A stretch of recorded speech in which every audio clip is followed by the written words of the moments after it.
Can you smell it through the screen? Oh man. But yeah. You can smell it.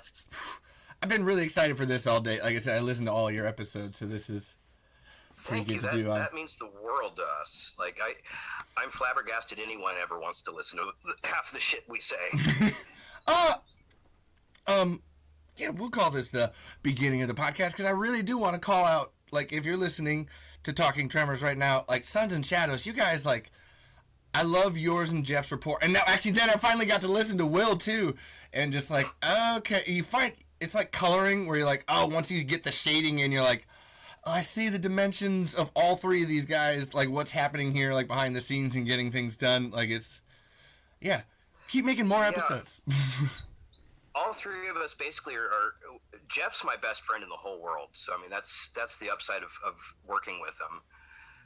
Will, I've known just about as long as Jeff, and we're still the closest to friends, too. So we just got together and said, why aren't we doing this? We're friends. Just to see what people would think. Part of the reason I didn't mind doing a podcast was my friends were like, we were playing D&D a lot, and like, we should do a podcast. And I had enough stuff that I was like, man, we should. And then we stopped playing D&D, and so I never got the chance, and I'm just like, man, I gotta keep doing this. Actually, I'm having one of the people, Justin Edwards, he's gonna be on the next episode for Hit and Run. And oh, cool. I'm actually really excited because he doesn't, like, he's watched a few of the other Tremors movies, and he knows about, like, me loving Tremors, but he's never watched the series, so we're gonna do a fresh episode. Like, he has no idea. And I thought that one with the two mobsters, like they're literally making a bet, is it real or not, is a totally good one to, oh yeah, you don't have to know about it to have fun on this podcast, so. No. Yeah. Well, that's the neat thing about Tremors, is it's almost like a hockey game.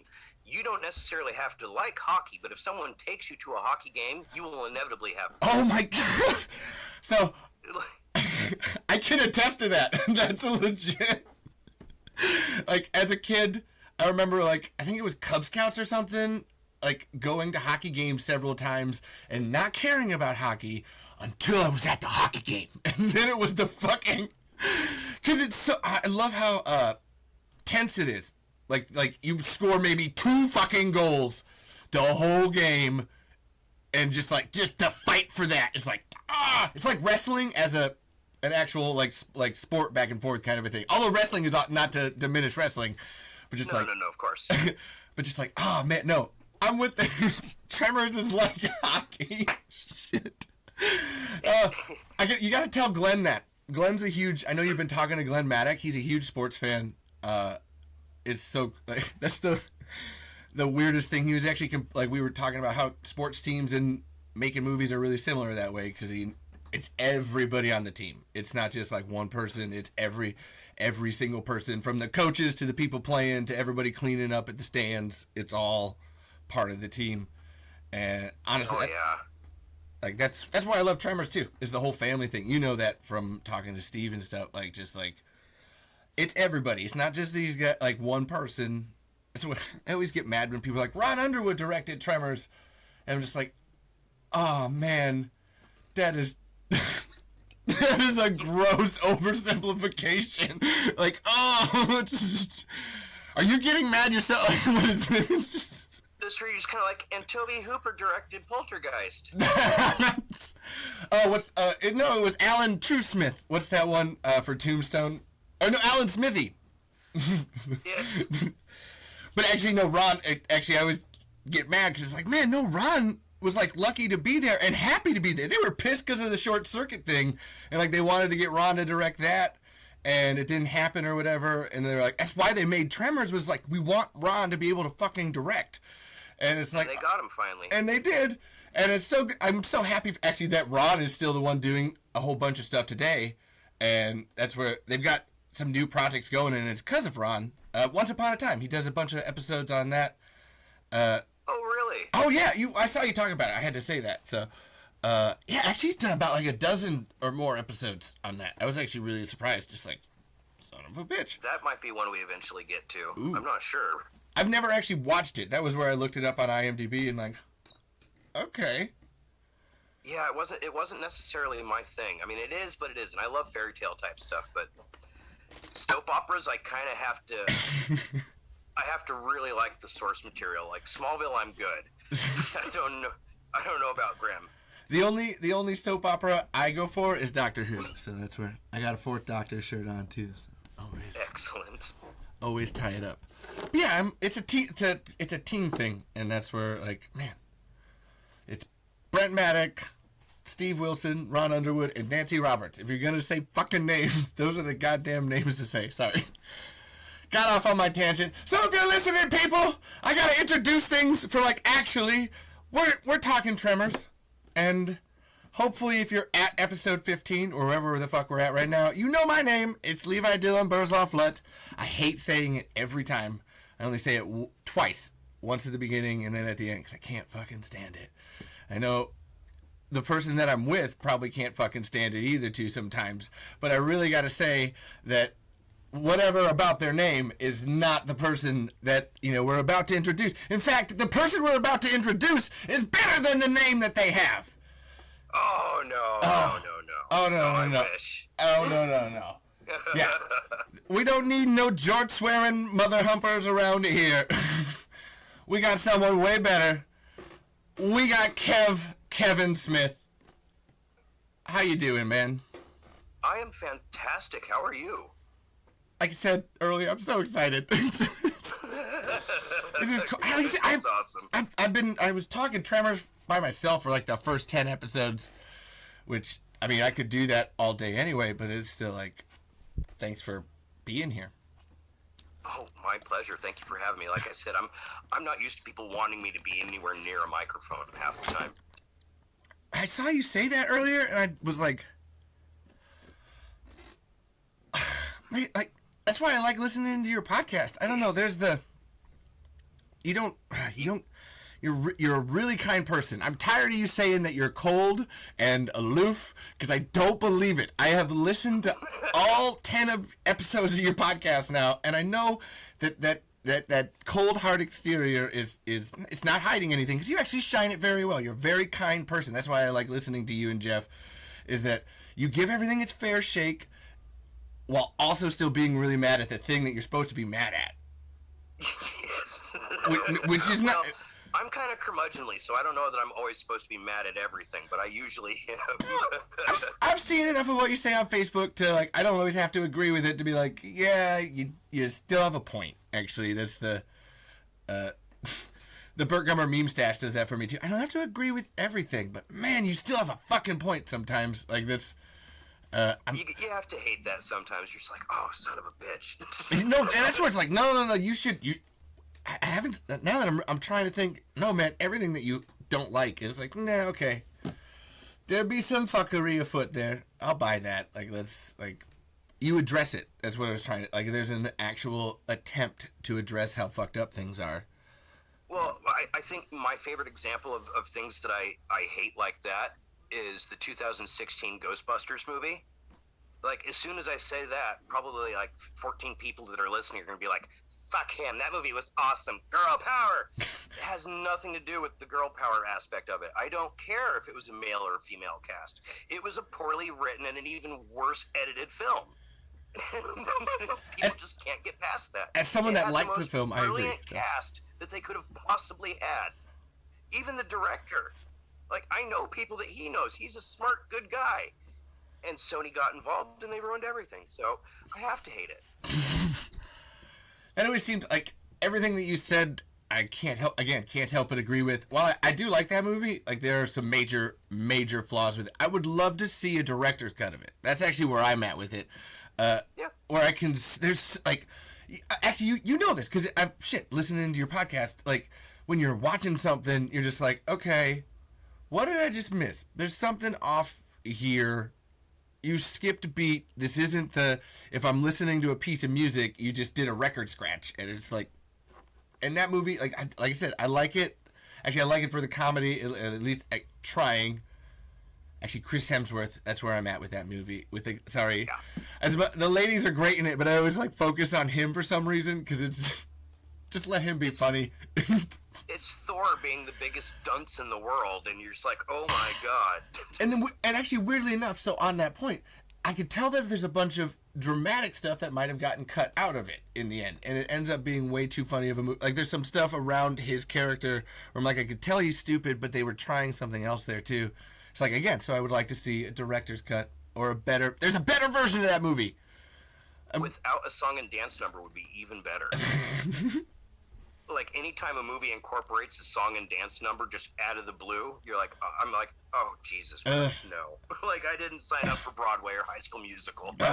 As a fan of musicals, it's gotta make sense inside of the story. I don't know, it's it doesn't buy for me. I think the only random musical I liked was The Ladies' Man, where Will Ferrell and a bunch of other, like, angry husbands just started busting out the song. See, that's what, again, I can't.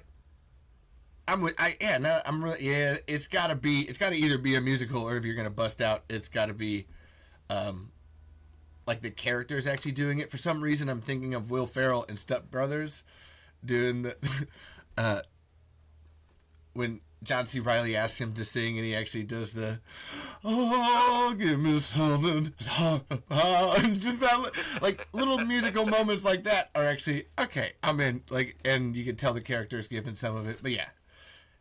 If I need to go see a big musical, I'll watch In the Heights, or Phantom of the Opera, as you were saying, go dress up to fucking theater. I love Phantom of the Opera, that's one of my favorite shows. Man, I would kill to play any role in that fucking show at all. Like, there's not a single. I think now Little Shop of Horrors and then Phantom of the Opera is how I really got into musicals. And I'm a stage actor too. Like I said, all that drum corps stuff. I also do a bunch of shit, like, actually physically on the stage too. So that's a singer, dancer, songwriter, everything, all of it, man. And that's awesome. Phantom of the Opera is dope, and then to tie it back to Tremors, Little Shop of Horrors. That's where you're at. If you're gonna make a musical, it's gotta make sense. It's gotta make sense. It's gotta be catchy, and you gotta know what you're getting yourself into. If you don't, like, that's a surprise for your audience that they may not be ready for. You know, I live in Iowa, and we have The Music Man, and I fucking hate that show. Sorry. I just had to grind an axe there. Fuck you, Meredith Wilson. Whatever. Go suck your 76 trombones later. You and John Philip Sousa. See, and as a tuba player, too, you know, I'm not a huge John Philip Sousa fan. You know, there's a great, I think it's Brooklyn Brass 9 or something, that has a tuba player in it. That's a jazz band. Oh, actually, if I can remember what the fucking band is. Oh, man. And it's like, that thing screams. Like, it makes new noises for an inch. Like, oh, man. That's cool. Sorry, we're talking too much about this. I gotta talk about Tremors, but no. Actually, that's where I like getting off topic. But seriously, you can do a good thing with a tuba, and it's not fucking John Philip Sousa. Just to finish. Yeah, that's a good enough intro. Like, we're doing all that. No, this is, like I said, this is where it's fun. I was talking to Jeff, and I felt really bad because whatever other podcast he had was being mean to him about being like, being unstructured and not allowing it to be this. And it's like, what kind of fucking, nobody wants to listen to your podcast about robots. Fuck you, man. You know, that was a stinky situation is what that was. That's what I was more just like, damn it, man. Like, let podcasting be. Let it be free. You know, and that's, I really think that's where we excel, because we kind of have a round table. Nobody is in charge per se. I mean, I like to say Jeff is, but nobody is necessarily viewing each other in charge. Like, I took over the entire month of March with The Exorcist. So I do owe him that Stargate at some point. As long as he records from another dimension like I recorded from a haunted house. Oh, man. I I would make props for that. I would try just to have a Stargate too, because it's fun. But I would agree. That's where there is no, actually your episode with all of your guests, as I was going through it, everybody's right here together. There's none of this. That's where it was nice to finally hear Will come on and be like, oh, okay, yes, again, everybody's right here. We're all doing this, man. It's all Will's equal. going to be on a lot more with us, I think, in the future. He's just been moving. That's what he said. In a new location. And then once he did move, there was black mold everywhere. So he's been out of his apartment for the last month. Jesus. Yeah, poor guy had no luck moving. So, but I think now everything's better. Yeah. You get into your grooves, honestly. You figure it out. Like this one, you do. Actually, for me, it's always like, if I don't do it during the week, it's every Friday. Just clickety. You gotta. Man. It's like going to work. It's something to have fun with. Mm-hmm. It really is. And if you're not having fun with it, then you shouldn't be doing it. Mm-hmm. Or you shouldn't be doing that topic anyway. That's what I said. I love your... I think the only thing of your podcast that I've actually watched is Ash vs. Evil Dead and Tremors. I hadn't... a little bit of The Office UK. It didn't matter because it's just I just really like listening to how much fun you guys were having or whatever, just with the topics. And actually, The Office one was really funny for how much you fucking hated it. I did, and I have yet to forgive the guys for that. You brought back Will's choice. You brought back. I remember watching that, and it's just man, yeah. Oh, that exterior cringe, you brought it back for me. Just damn, man. It took me 2 weeks to watch one season. Yeah, that 3 weeks to watch the whole thing, and after Jeff had started, and you had done everything else in a 1 day, or actually 1 day, 2 days for Ash vs. Evil Dead. Oh yeah, I could watch all the Evil Dead movies in one sitting. Yeah, that's not a problem. The Tremors movies, those were easy to sit and watch in one sitting, or the episodes even. And you wanted to sit and continue watching to see what happened next. The Office, I didn't necessarily care because, nothing I wanted to happen was happening. I wanted Bilbo to just smack that girl's, the girl's husband or boyfriend square up in the head and be like, you're a fucking douche. Yeah, secondhand cringe. It hurts. I appreciate it comedy-wise, but... like Will said, it's like Requiem for a Dream. I need to watch it once. That's good. I got it. I mean, now I know what it is, so I could say I get it. I still don't think I necessarily want to watch the American version. See, I'm if on regular Office. Maybe oh my god, please don't hate me, everybody. But. No, I don't like anybody from the regular Office except for John Krasinski or what's his last name, John Kay? Mm-hmm. Yeah, I think he's awesome as a writer and an actor, but no, anyone else like Steve Carell, I liked him in Bewitched. But I think that was the only thing I liked about Bewitched.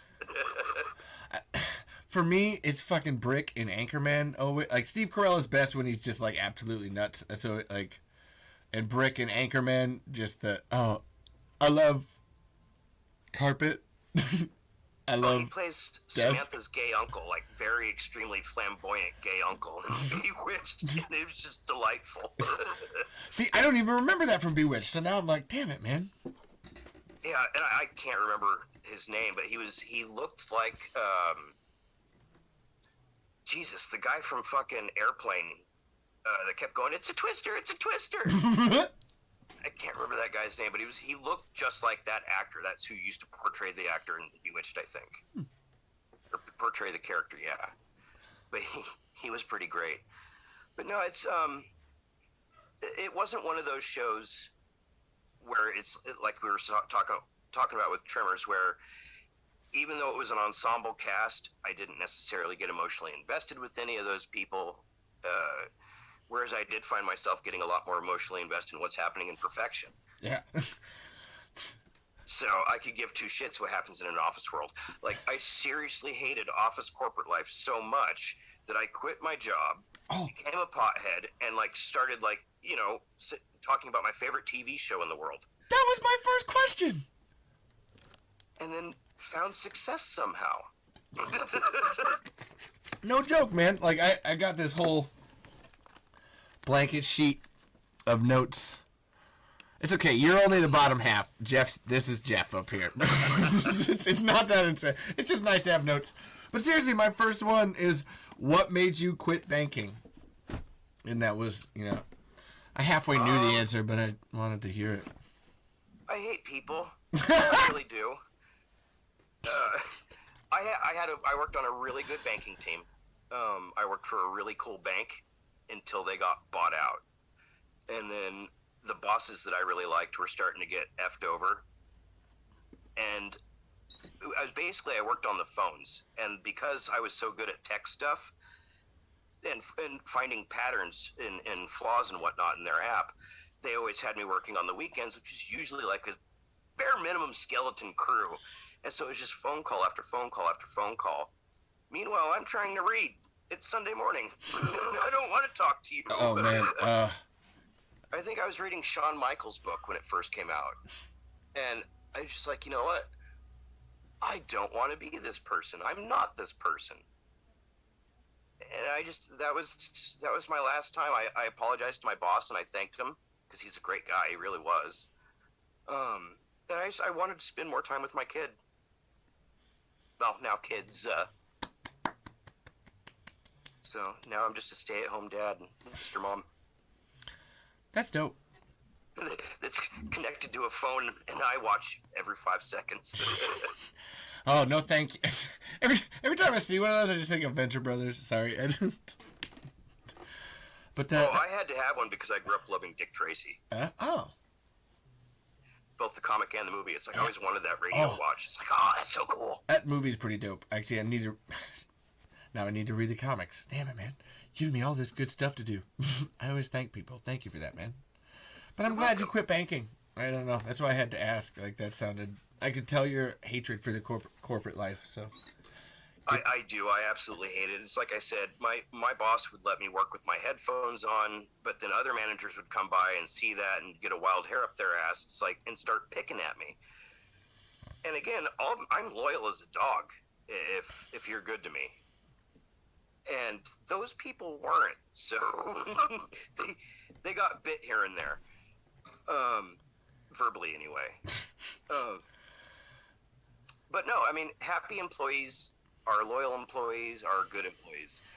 And banking doesn't do that. Business doesn't believe in that anymore. You know, my big thing that I promote is the riffing world, Mystery Science Theater. Yeah, oh yeah. And one of the shorts that they've done was basically, I think the Madzerback did it. Trace and Frank was basically this short where this corporate leader was trying to express to the manager why they need to, like, hammer down on the employees. Get out the coffee machine, take away the breaks, don't let them chit chat. And the guy's like, well, that makes them happy and work better. And then the CEO would tell him, no, this is why we need to cut costs and it works better this way. And it was like this promotional video to show people how to screw over their employees. And it was like the worst thing ever.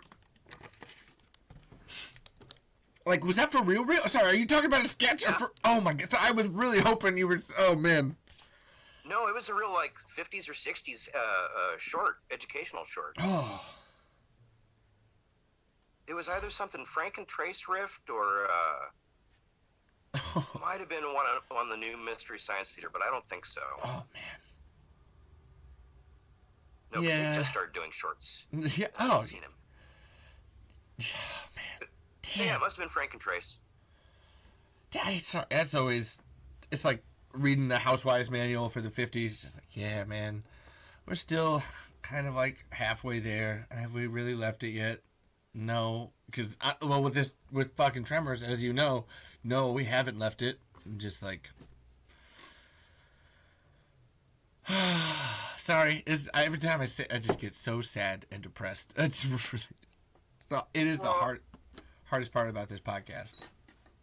I tell you what, I mean, I know things are different for you guys right now with Stampede, but in the future, if there is enough clamor, if there's enough want and desire, that can force studios to give people what they want. So it's really a matter of starting a grassroots campaign, basically. Mm-hmm.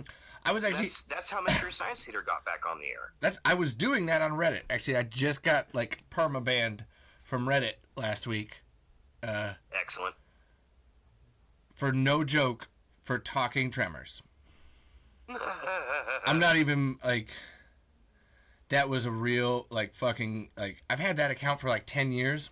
It's my Omegan Smiles account on Reddit, and that's exactly what you were saying. Like that's what I was doing on Reddit, and talk about like getting somewhere. Actually, the thing I would always do was movie details. Our movie details, because I got banned from the movies subreddit.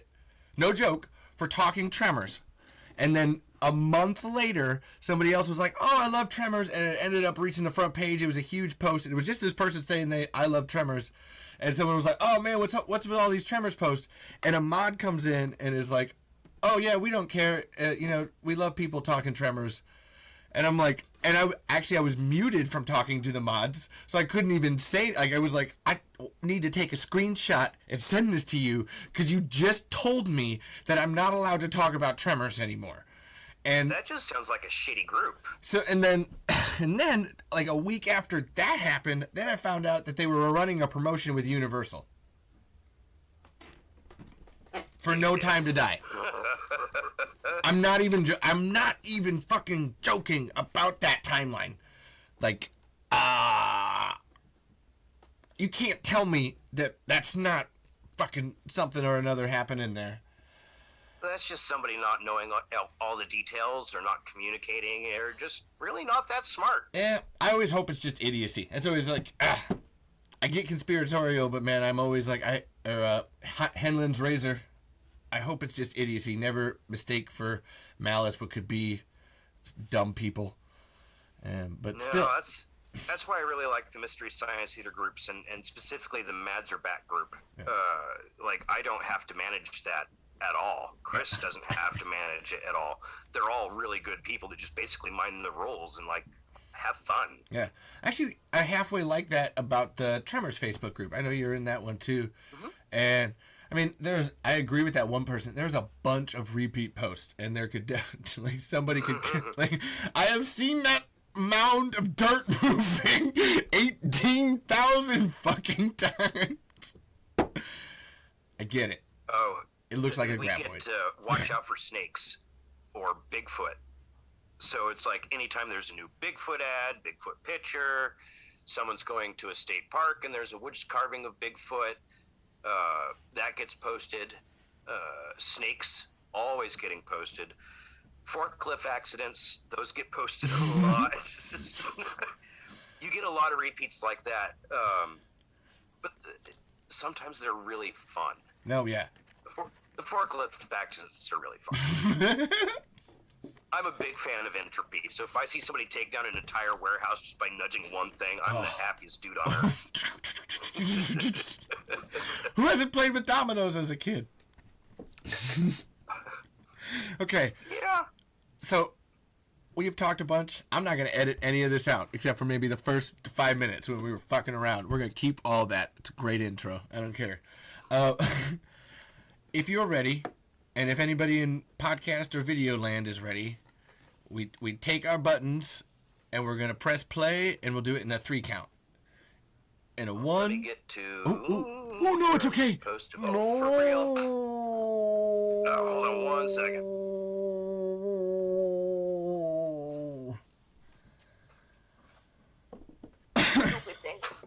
And there goes everything else. Meh. Like I said, I don't mind waiting. Because, I watched this episode in the background. I was working on games today, and I watched this in the background like 5 times. And, I can't wait to do one more. Totally worth it. Like, Like, you get Christopher Lloyd in your everything. episode. What? I'm sorry, I was vamping. What's up? I just knocked down everything. No! 412's coming in. And yeah, if you're listening, people in podcast land, we're doing the 412 episode of Tremors, the series. Again, hopefully, it's all written in the descriptions and shit. You shouldn't be clicking this unless you know what is happening. It's still not working. Again, we'll take our time. We're going through. I brought banana bread for this very reason. So, if you're in regular podcast land or video cast land, this is why we test things. And then, this is also why we work on our improvisational skills. And not eat bread. And make our guests hungry. Are you hungry? We're gonna eat this rice. We're gonna eat some rice. We got El Blanco to the left. Oh, we got 412 to the right. We got Kevin. Oh, we're watching Tremors tonight. Wow. Watching Tremors tonight. Watching Tremors tonight. Watching Tremors tonight. Well, imperfection. It doesn't want to play. We got Bert Gummer. Tyler Reed, Nancy, Jody, and Twitchell too. Rosalita, and some other people. I'm just vamping, don't mind.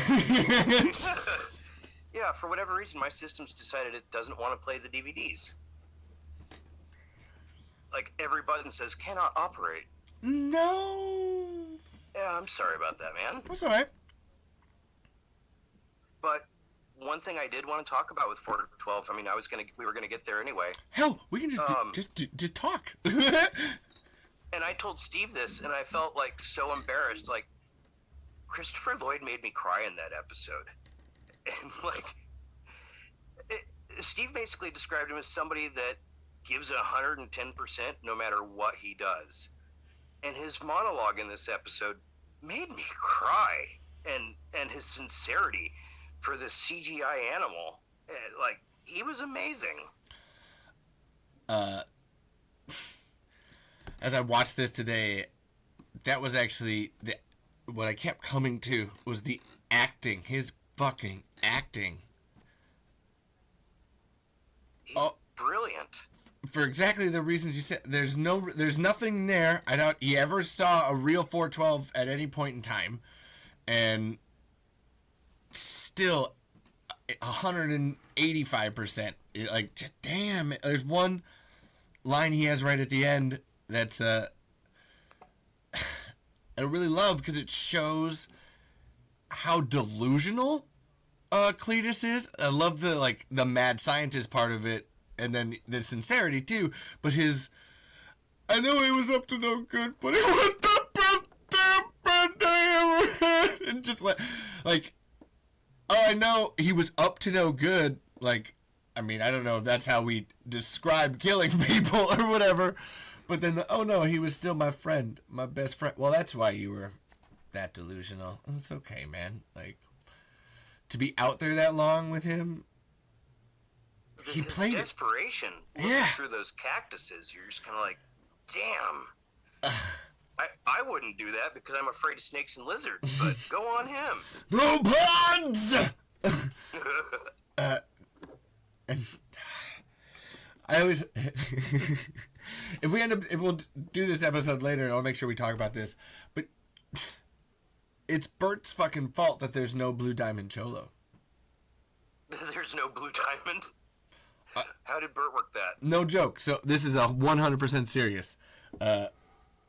When we watch this again, I'll make sure to point this out as he knows. He knows what he did and he fucked up. The very first episode of Tremors the series is the cactus bit. Oh, here's some prickly pear cactus, not bad, despined, and with a shot of Tabasco or whatever. So then, no, and that's okay. That's one. Because I'm a huge fan theory person. That if you ever see the fan theory for Beetlejuice and Tremors and Slither and Dune and Footloose all exist in the same universe, that one is mine. I'm happy to claim that motherfucker. And we've incorporated Dirty Dancing. Oh, and there's another one. Fuck. Redditors are great for that. They're always adding more, but I always like to every single. So a good fan theory needs at least like 3 things. So we have him saying he does eat cactus or whatever. Second, like Bert alludes to like being a little bit of a hippie man himself. So like there's that like, especially out there in the desert as a survivalist, and I know you and Jeff relate to this, where it's like, no, you just fuck you, man. It's freedom. What are you gonna do? Fuck you. I get to do whatever I want with my body. Like if I brought actually, I am. Jeff doesn't live in a free state. You know, I mean, if we could, it's America. As last I checked. Sorry. He will in a couple weeks though. So there's okay. I'm pretty sure Bert's been there, done that. And as much as I hate the 7th movie, they do even say that, like, oh, he must have got the something about taste for hallucinogenics from your side of the gene pool. It feels very like, are you sure about that, Bert? But then my final linchpin one is when you're watching the episode. Cletus is like, oh, there's no blue diamond cholo cactus. And Bert literally says, yeah, there's less and less of it every year. And I go out mushroom hunting, and let me tell you, that's only something you say when you're out there picking it, and you know physically how much it goes down over time, because you done actually made it happen. And so I have my theories that Bert is to blame for all of that. You know, those peyote buttons. It's headcanon. That's where I keep it. Let's see. Here, you know what? While I got you here, I'm still gonna ask you questions, bitch, and then I'm gonna research you for when you come back, like I did. I dig that. When I did Glenn. Yeah, man. No, I'm a master improviser too. Like, we'll go with this. Like, I don't. Oh, I'm an open book, dude. I'll tell you whatever you want to know, and I'll chat with you forever. What makes you laugh? Horrible things. Riffs. Really, riffs make me laugh the most. I mean, outside of people hurting themselves for money, which I really love Wipeout. Oh, MXC. MXC. Yes. That was, Ninja Warrior, all that stuff. I love watching people hurt themselves. For false pretenses of fame. I really like watching Mystery Science Theater type stuff and riff tracks. Because I like old movies and cheesy sci-fi anyway. Like my dad would rent half the movies that are on Mystery Science Theater when I was a kid, so it's like I didn't know they were cheesy, like the Hercules movies. Had no idea that wasn't a superhero movie. But who's to say it isn't? God God forgive me if you guys have seen it, Wizards of the Lost Kingdom. I grew up thinking that was a cool movie too. 30 years hindsight really clouds that judgment. Okay, I don't care. Wizards of the Lost Kingdom. It is, I think, episode 9, 1109. It's on Netflix. It's on Mystery Science Theater's 11th season. It might be around episode 9. I'm not sure. Yeah. Somewhere around there. I need to get into that. I've always been interested in their riffing and stuff. I've caught bits and pieces of it throughout my life, but I've never actually sat down and watched a whole one. So but you guys make me want to. I found it when I was a kid. I think I was 14 or 15. And then when the movie had come out, my friend's older brother worked at the video store that we frequent all the time. And I was like, oh, wow, they have a movie. And I look down and I see the box to Mystery Science Theater, the movie. And he's telling me, yeah, it's awesome. Check it out. So we went and rented it, and that, changed everything. I found out it was on TV all the time. This movie was the funniest damn thing I've ever seen. Every single joke is a home run. And then years went by, it got canceled. It went to Sci-Fi, it got canceled. And then Joel Hudson, the creator, got the rights back. He actually managed to get the rights to the show back, and then got a Kickstarter going to revive the show. And that's what you see on Netflix is those 2 seasons there. And then when that happened, they decided to take it one step further and do a live show in between seasons 11 and 12. And there is a considerable difference of quality between seasons 11 and 12. The jokes flow better. The actors work better together because they know one another better at this point, and they're used to working in the writing room together more because they spent like 6 months on a bus together. And so they became family. But I'd gotten to see them in Portland. And like I don't like cities, and especially Portland. It's like you can't walk a block without somebody protesting something. And you're just like, I don't care. I don't agree with protesters either like that. I have to make that clear. Sorry. Like, you said that and I was like, no, that's immortalized now. That's not what I meant by it. God damn it, man. For as big of a hippie as I am, I'm not an activist in any way except for telling people about Mystery Science Theater. Like, I think people would be happier learning to just relax and learn how to poke fun at life instead. But at the end of the show, Joel comes out and he sings this song, gets everybody in the entire audience singing the song called Clouds in the Sky. And I just felt something amazing in my chest. You're almost crying right now as you say that. Sorry, like, that's really cool. I don't mean to... No. That's how much it affected you. I'd like just seeing you almost starting to cry as you're thinking about it. Wow. It did. Like, it was almost like a religious experience, for lack of a better term. I don't want to sound crazy when I say that. But I just decided at that point I wanted everyone to feel the way that I did. I wanted everyone to see what I saw. And I wanted everyone to know that these new characters are all wonderful people, like actually wonderful people, not just wonderful performers. And so I created a Twitter handle called MST3K Motivation. Yeah. And I started making those memes that I was telling you about. And I did that for a couple of years and just made wonderful friends from all over the world. Riffers, fans of riffers, aspiring riffers, just a bunch of wonderful people. Now it's podcasters like yourself. It's all about making those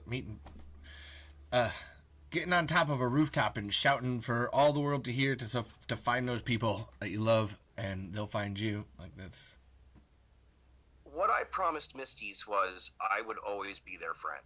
Like, if you know, you hear people say to gay kids, if your parents won't love you, I'll be your dad, or I'll be your mom. I'll give you a hug, whatever. Same thing. Misty's a lot of them have in common a damaged past of some kind or health issues where, damn it, this show just really keeps them going, and it's the best thing for them. And it really is for a whole lot of people. And I'm going to be that person's friend for whatever, through whatever, and just because. They deserve it.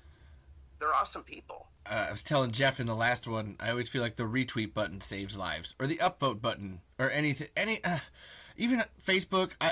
People probably think I'm really weird, but I don't like anything. It's either a love or a different reaction, because it's just, I want whoever that is to know, like, yeah, man, I'm here for you. You want to convey an actual, like, emotion. I get that. Caitlin and I volunteer all the time around here, and there's an adventure race where people, they bike and they canoe and they run for like 12 miles or so or whatever. And Caitlin and I, we don't know any of these people, but we're still just, woo! Fires! I don't know you, but I hope you win! Go! Just for all 100 or 150 people. Everybody gets all the same fucking level of, like, hype. We're actually thinking we need to make a sign, like, we don't know you, but we love you. just to really shorten it down. Because everybody needs hype people, man. Like, the whole world would be better that way. I think so. I really do. I mean, people need that, not pat on the back, but just reassurance. So, like, you know what? You're something special. You're doing something good. Good on you. Of course, not everybody's that person, like actually doing anything good or doing things they should be doing. It helps. You ever watch Community? I always recommend the hell out of that show. No, I've never seen that one. Oh, okay. Well, then here, this recommendation will actually be twofold, because there's a podcast called Harmontown that it was when I really first got into podcasts. This thing is like, actually, it's 10 years old now, and I was on a couple episodes for it actually, and I made a fucking video of me kidnapping the people from the podcast, and I played all of them as myself. No, I gotta send that because it's fucking insane. But it's this podcast called Harmontown, and it's done by the creator of Community and Rick and Morty. Actually, I should have said that one. You probably know Rick and Morty better. But Dan Harmon has this podcast podcast called Harmontown, and I really try to make this Talking Tremors like that, because the whole idea was just people being people. Like, I think his first episode of the podcast, he talks about how he put a Sharpie up his butt. Actually, no, I think that is the first episode. That sounds like Dan. And it's just gets even better from there. And I love humanity or whatever. But anyway, to get what I was saying about encouragement, there's a great episode of Community where Keith David has this monologue, and I fucking live by this thing anymore, where he's, and I may sound racist when I say this, but white people are very discouraged. And very discouraging to each other. So when you come up and tell them, hey, just keep doing what you're doing, you feel like a superhero. it's just like, oh man, okay, I'm into this. Like, I always, what you said about encouragement, it's just like, yeah, man, keep doing what you're doing. Yeah, I mean, I just wanted to be able to tell people something nice every single day. And it would come out with a meme, and it would always be something like from the show, but I'd reach for like a meaning behind a joke, which unfortunately kills the joke. So I mean, that was ultimately one of the reasons why I stopped doing that. But because again, I want people to laugh at the jokes and know about the jokes, not my memes. Yeah, you got it's yeah. But Dan Harmon is actually. I think he wrote on season 11 for Mystery Science Theater. Oh, yeah. Him and Justin Roiland, and I think Rob Schraub, too. He's a backer. Yeah. No, I've not met him in person, but I've met him online. Oh, yeah. Oh, no. Oh, I'm actually, that's one of my, I always loved Dan. I've been good friends with him for a long time. That Rick and Morty Tremors thing happened, because I was like, hey, man, like, Tremors needs a little help. Would you, like, let somebody know about it or whatever? And they popped a little ad out, did a little something. It's the stop motion animation. It's like a 12-second ad that they did or whatever. It's got a little Tremors worm in it, and I'm like, always thank you, Dan. And actually, well, yeah, Rob Schraub is very active on Facebook, so I'm always talking to him too. So I love those peoples. Rob directed season 12 for Mystery Science Theater, I think. Probably. Actually, Rob's been getting more and more lately, so I hope so. Yeah, he did a great job. Like, season 12 is like the bee's knees for me. Yeah. Actually, he's got another great podcast, Schraub Home Video. He does one every Sunday. It's a whole theater show, too, because he watches old VHSs. Actually, you would fucking love it. You and Jeff would love it. Probably. Because it's... I grew up in the age of VHS, too. I can't, like, atone to it. But he, like, gets some really obscure shit to actually, like, watch along every Sunday or whatever. But Schraub Home Video. Didn't think I'd be, like, calling that out in this podcast. But I do love it. That's awesome. So, yeah, what makes you laugh? Pain. Okay. We're off to the races. What do you think Bert's politics are? Oh, God, I hate politics in general. Like, all politicians are the same to me. Like, people who bitch, Democrat, Republican, liberal, or libertarian, whatever, I'm just kind of like, they're all fucking liars, right? Like, they're all trying to fuck you in the butt and try to take your money. They don't care about you. They don't care about their constituents, their state, or anything else. They're just there to get rich, get hookers, some drugs, probably some illegal kids, and make lots of money. They don't care about you. So it's like, that's one of the reasons why we don't allow politics in any of the groups, because, like, people get really heated about it, and I just don't care one way or the other, so I don't want to moderate the fight. The reason I asked was I knew you were actually going to give that answer. Like, that's... Because sorry, that's what Bert's politics are. You just said... that's what I actually talked about it with Glenn, and that right there is exactly... Where's the camera? That right there is exactly what Bert's politics are. Like, fuck you! Fucking bunch of you! And I bring it up because I just need to... I always like to... For any listeners to know that. It's not about voting for Biden. He's not going to vote for Trump. Stop fucking saying that about Bert. It always makes me so sad. Just like... Come on, guys. Actually, it's usually on TikTok. I don't ever see it on Twitter, but TikTok people are always like, Bert and Trump 2024... Jesus Christ. Oh my God. Yeah, I think they're missing the point. And that's why I asked, is I knew you were going to say that. Honestly, that's because it's missing. I think Bert would have been a Republican 20, 30 years ago. What that party is now, no, I would not say Mr. Gross would be a part of that in any way, or have the character be a part of that in any way. Like, they're very demoralizing people these days. Both sides.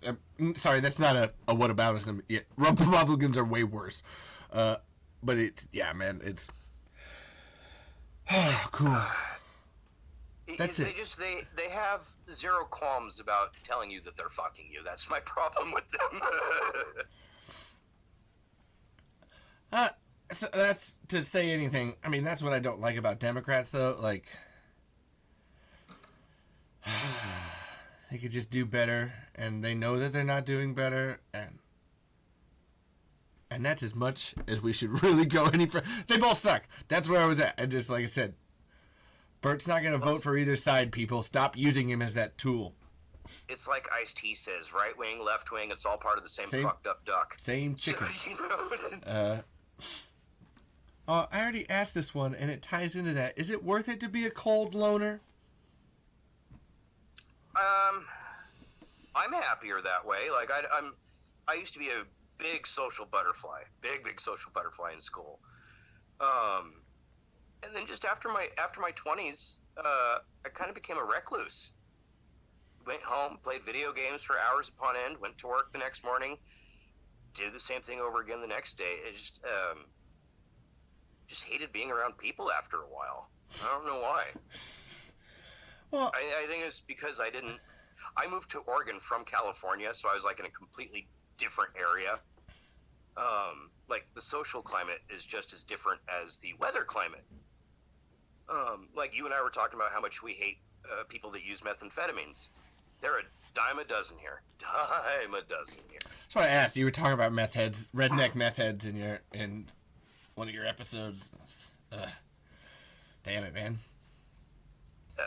You know, the problem with it is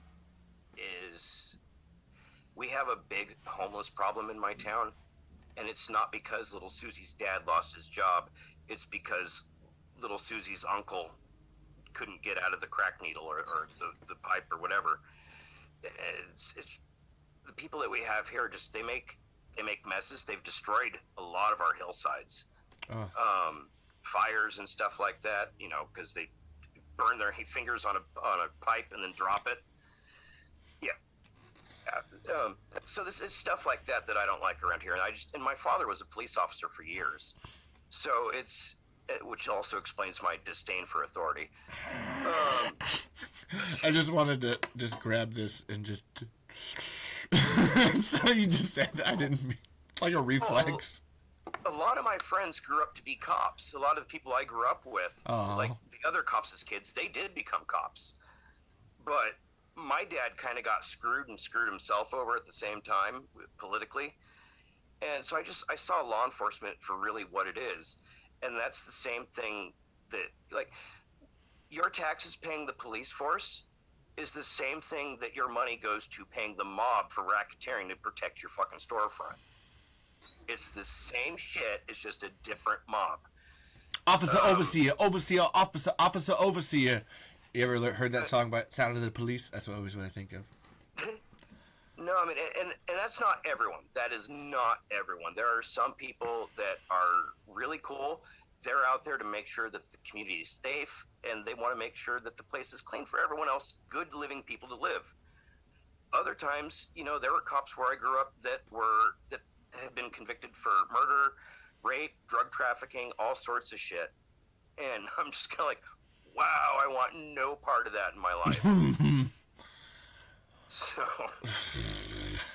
yeah, like I don't really care for people that let drugs do them rather than people that do drugs. I guess if that makes sense. Yeah, man. Yeah, if it's worth it to you to steal from someone or hurt someone to get your fix, nah. Nope. That's halfway why we should just make them legal too, just to fucking that way they don't have to anymore. Let's regulate some. Possession is no longer illegal in Oregon. So, like, you can have meth to a certain... Oh my God, you do live in... Oh, my God, you... Oh, I forgot that. You're the ones to... But it's still... Yeah, and I'm kind of like, so, wait, I can have smack, blow, and meth now? Neato. But do you want to? I just want the pot and mushroom. I know, right? That's kind of where it's at. Like, I've always thought that too. And we'll take this, Dark. Don't mind that, because I'm going to air this. This is going to be a whole special episode where we find out all about Kevin. Fuck it, man. It's happening. Everyone knows I talk a lot of shit anyway. Again, I want people to see your guest ability. You and Jeff's, like, you guys, I want to see it. But, if you had the pot and mushrooms free of hand, I would love to see anybody that went to meth and everything else first. If you had an actual... Never seen a person that really went to any of those hard things. That the story is always, and I grew up with these people, and that's what I know this. The story is always, I didn't have weed at one time. And, I wanted to try something else. Or, I didn't have it. Like, it was like, man, why not go for the meth? Or I didn't have, actually, cigarettes. That's always a big one. Or you find out people, like, started smoking cigarettes because they didn't have any weed. And then from there, actually, cigarettes are always a gateway. Just like, oh, yeah, then I just kept going. And you're like, man. Yeah, that's me. If you had the access to the other things, and I know it's me personally, but I can't help but feel like this is all across the board. No way would you ever go for badass crack or meth. Like, if you could have coke whenever you wanted, would you go for meth? Like, that's my, like, I've only done it like once or twice, but it's still like, I mean, okay, if I had that, okay, I wouldn't. Yeah, it certainly feels better than meth, I'll give you that. Like, that's what I mean. Like, you would just not do it. If you had a pure, like a regular kind of opium, you wouldn't do heroin. But see, the problem is human beings, not just Americans, human beings are creatures of excess. Like, we don't know when enough is enough, ever. So it's like, when you see actors getting in trouble because they're with, like, little kids, like, they get all these other beautiful women that they want, so they've got to go do the next best thing. And it's like, they go do some weird shit sometimes because they've already had the most thrilling experience they've ever had. That absolutely terrifies me. I always try to, like, oh yeah, they're not like bloodletting children and like trying to inject. No, I'm gonna be 100%. You know what I'm talking about. It's like, they're not bloodletting children and injecting their blood Elizabeth Bathory style. No way, that's not. Oh my God, yeah, they totally are. That's everything else. Look at everything else. What? Children's tears injected. Yeah, like, look at everything else, and you're like, yeah, they would do that, wouldn't they? Just that. That's why I was saying the thing about Democrats and Republicans. I'm so mad that they all knew about UFOs. They fucking both sides of the aisle, and they knew about UAPs. Well, see, here's the thing about that, and I think this is okay. So this is good shit, is what it is. Sorry, but okay. So I believe in the paranormal, big time.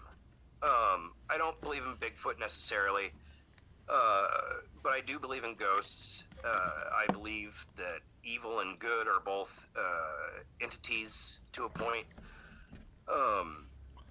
I believe in aliens because statistically speaking, we cannot be the only sentient creatures in a. It's like you listen to the Universe song from Monty Python. Like, we're not the only thing that's that important. But people don't necessarily. People can't change their beliefs. They can change an idea, but they can't change beliefs. Just like Chris Rock said in Dogma. If you change someone or shake someone's belief structure, like their faith, you can destroy that person easily. So no matter what I had gotten a couple weeks ago when I stayed at that Haunted Inn, if I would have had something on video where like something just materialized and been like, yo, I'm a ghost, people still would not have wanted to believe it. If there was something that showed people irrefutable proof of life after death or a certain deity, people would be going nuts. Just fucking nuts.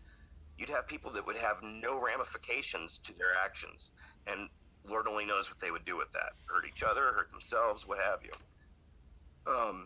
And then there's other people that just don't want to believe in things because it's terrifying to them. You know, I'll be real, I got 3 hours of sleep each night that weekend because I scared the shit out of myself. There's actually one.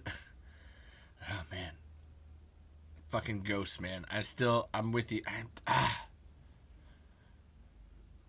I don't know, man.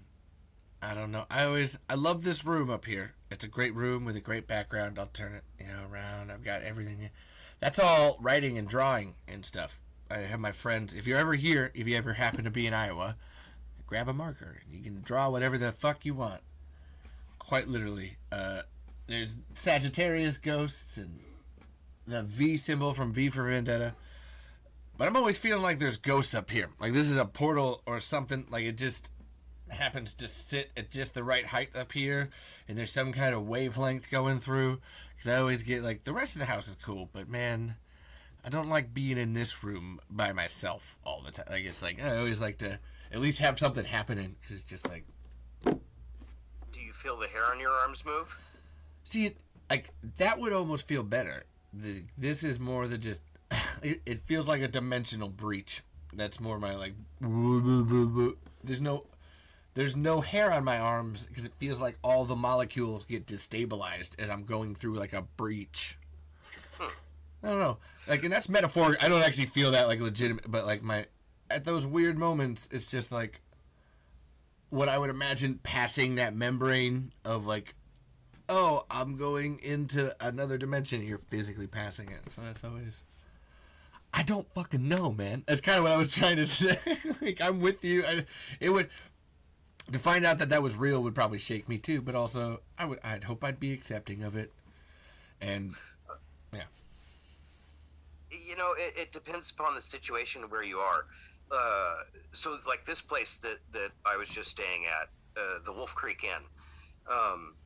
People at home, if you love haunted houses, the Wolf Creek Inn is famous. It is, quote unquote, the most haunted building in the Pacific Northwest, or the West Coast in general. I did not find it to be that, but strange things did happen. Ghost Adventures went and did an episode there, and they fluffed and bullshit the shit out of that place. You're right. What hacks? Sorry. A very long corridor that stretches over the entire kitchen. That Zach Baggins defined as a portal to hell.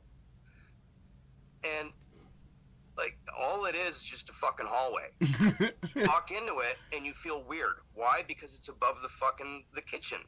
All that heat rising and staying in that one room with all the moisture and humidity from the water that they boil and everything else just stays up there, and it's really humid and hot. So if you feel something as you walk through there, yes, that will happen. But a portal to hell? No. I hung out in there, and the only thing that was going to endanger me was the owner saying, "Get out of there." Which, he wouldn't have. Jeremy's actually a really cool guy. If you're in a portal to hell, you'll fucking know it. You won't be being like, "Oh, the vapors have consumed me today." Turn off the vapors. No, there are things that there were things that happened there. Nothing that felt malicious or malignant in any way. Yeah. Most ghosts aren't. I haven't really encountered, like, for all my some weird... Are shitheads. What? Some are shitheads. Real shitheads. I always tell them to fuck off. I got enough of my own aura energy that it's just like, yo, ghost, you want a piece of me? Because I will come to the spirit realm and beat your ass. Oh, gosh. My best friend growing up... one of my two best friends, we'd all get together at my friend Duke's house, and his house was extremely haunted. And so that was my first experience with The Exorcist, was watching it in this haunted house. And then when we were done watching it, we finished watching part 1 and 3. And when the movie finished, there's like this really beautiful like castrati song at the end of part 3, and you hear something walking down his stairs and slam the basement door. And it's like 3 of us are just like huddled together like 3 little schoolgirls, just like, oh God, what's happening? No. Yeah, it was a less than awesome experience. You never really know. I don't know, man. That's what's always so scary about it. You never really know for sure. Tap your mic. It sounds like you're underwater again. No. Da. Can you hear me now? Can you hear me now? No, it's I don't know what happened. It sounds like you're underwater. Oh, hold on. I've been having this problem with this, but now we back. Hello? Back. There we go. No, Zoom gets weird. It's not your fault. Actually, hold on 1 second. I gotta do one right here. And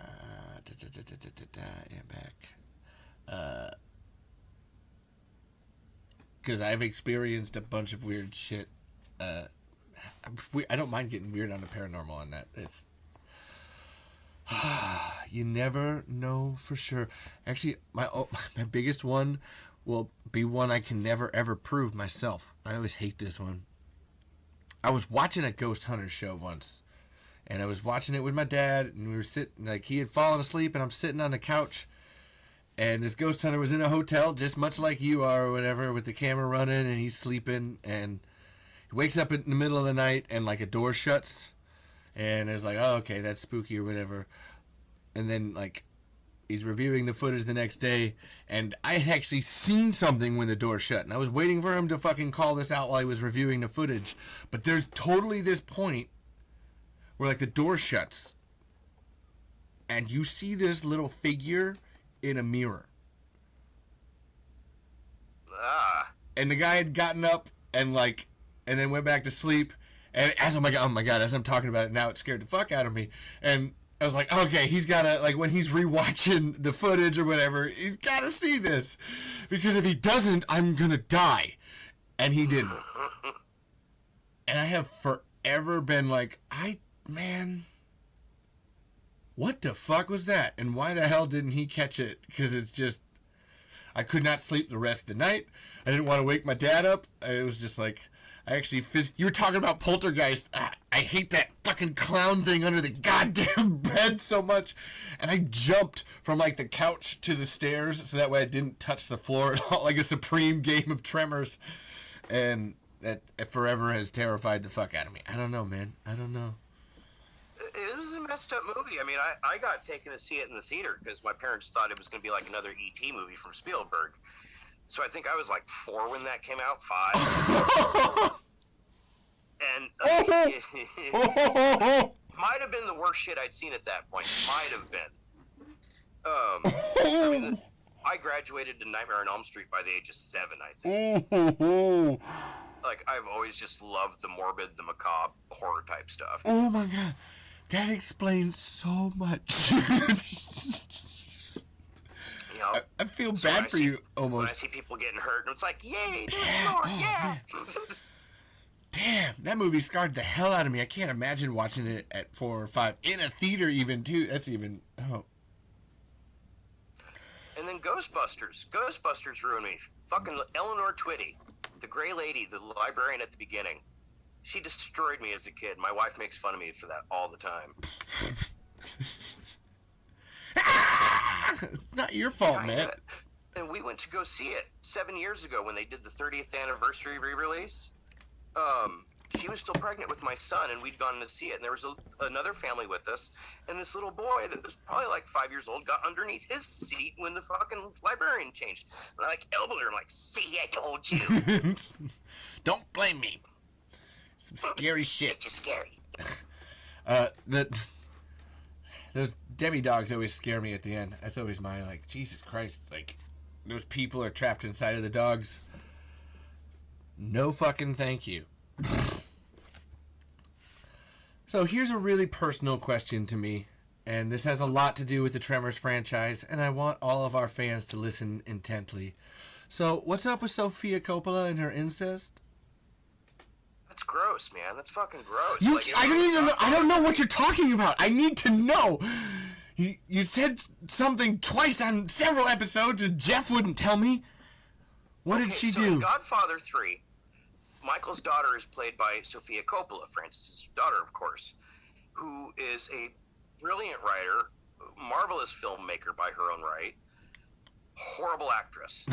at least in Godfather 3, she had the snarl the whole time, where she's like trying to like it's not great. Seduce her cousin, her fucking cousin, first cousin, even not even the second. Oh my God! Like, maybe there'll be 9 toes, maybe not. No, it was like the full first-blooded cousin, where it's going to be, 3 toes total. And shit. It was just gross. I love the Godfather trilogy so much, except for the scenes that she's in. It's like she ruined that movie for me so much. And it's like, everyone loves it, but I'm like, it's about incest. That's fucking ill. That's ill. I live in a redneck community, and that's ill. That's not fun. That's why I had to ask. It stuck out, just like, what? Well, I mean, I get it. Back then, within certain ethnicities, like I'm half Portuguese, so I have relatives that were cousins at some point over there, or at least my family had friends that were cousins that were married. But no, it's you're on an island essentially, so I mean, there's only so many people to get with, and Italians historically like battled and warred each other's families like a lot. So I mean, you could only have so many options. It's just weird to make a movie about it. They're Catholic, so they only had so many options. Oh yes, we don't need to get into Catholicism because it sucks. I feel you. Oh man. Oh, okay. Oh fuck. I gotta focus because I have to halfway be a host. I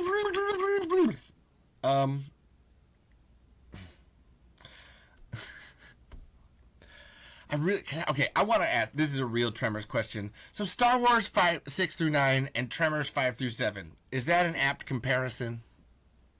Yeah, I think so. Well, yes and no, because Star Wars' third trilogy, it had some good actors in it. It just didn't have the flow like the MCU does, where everything happens and it's going to make sense to lead into the next story. They didn't have that. They worked like a Sony movie, where they worked independently and made shit up for the next movie to figure the fucking shit out. Go see Morbius.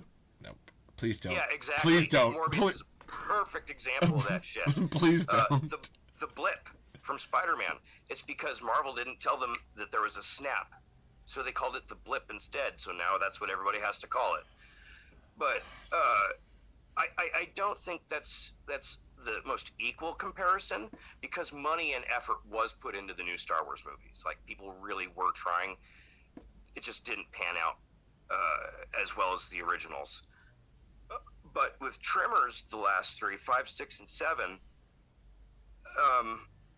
I think that's going from like it's the equivalent from going from New Line Cinema to the Asylum, and that's not okay for me. That's wasting a good franchise. And they've done the same thing with Amityville, where like there's Amityville in space. I was just gonna say Amityville, the Amityville fire poker in your butt. There's an Amityville everything at this point. There's like 43 movies, isn't there? Like something like that. Like, I have the first 3. but that's about. And there's incest on the third one too. So much incest. Yeah, the Amityville 3 was like loosely based on the DeFeo murders, but for whatever reason, the older brother seduces the older sister, and I'm like, ew, Brady Bunch. But no, and I'm followed by the Asylum, so I apologize. Their movies suck. That's not news.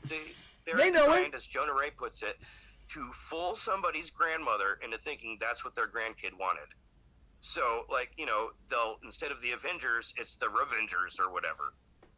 And it's just like the worst fucking pile of shit that they're going to sell for the price of a regular movie and not even try. Like, it's not even worth riffing because it's an intentionally bad movie.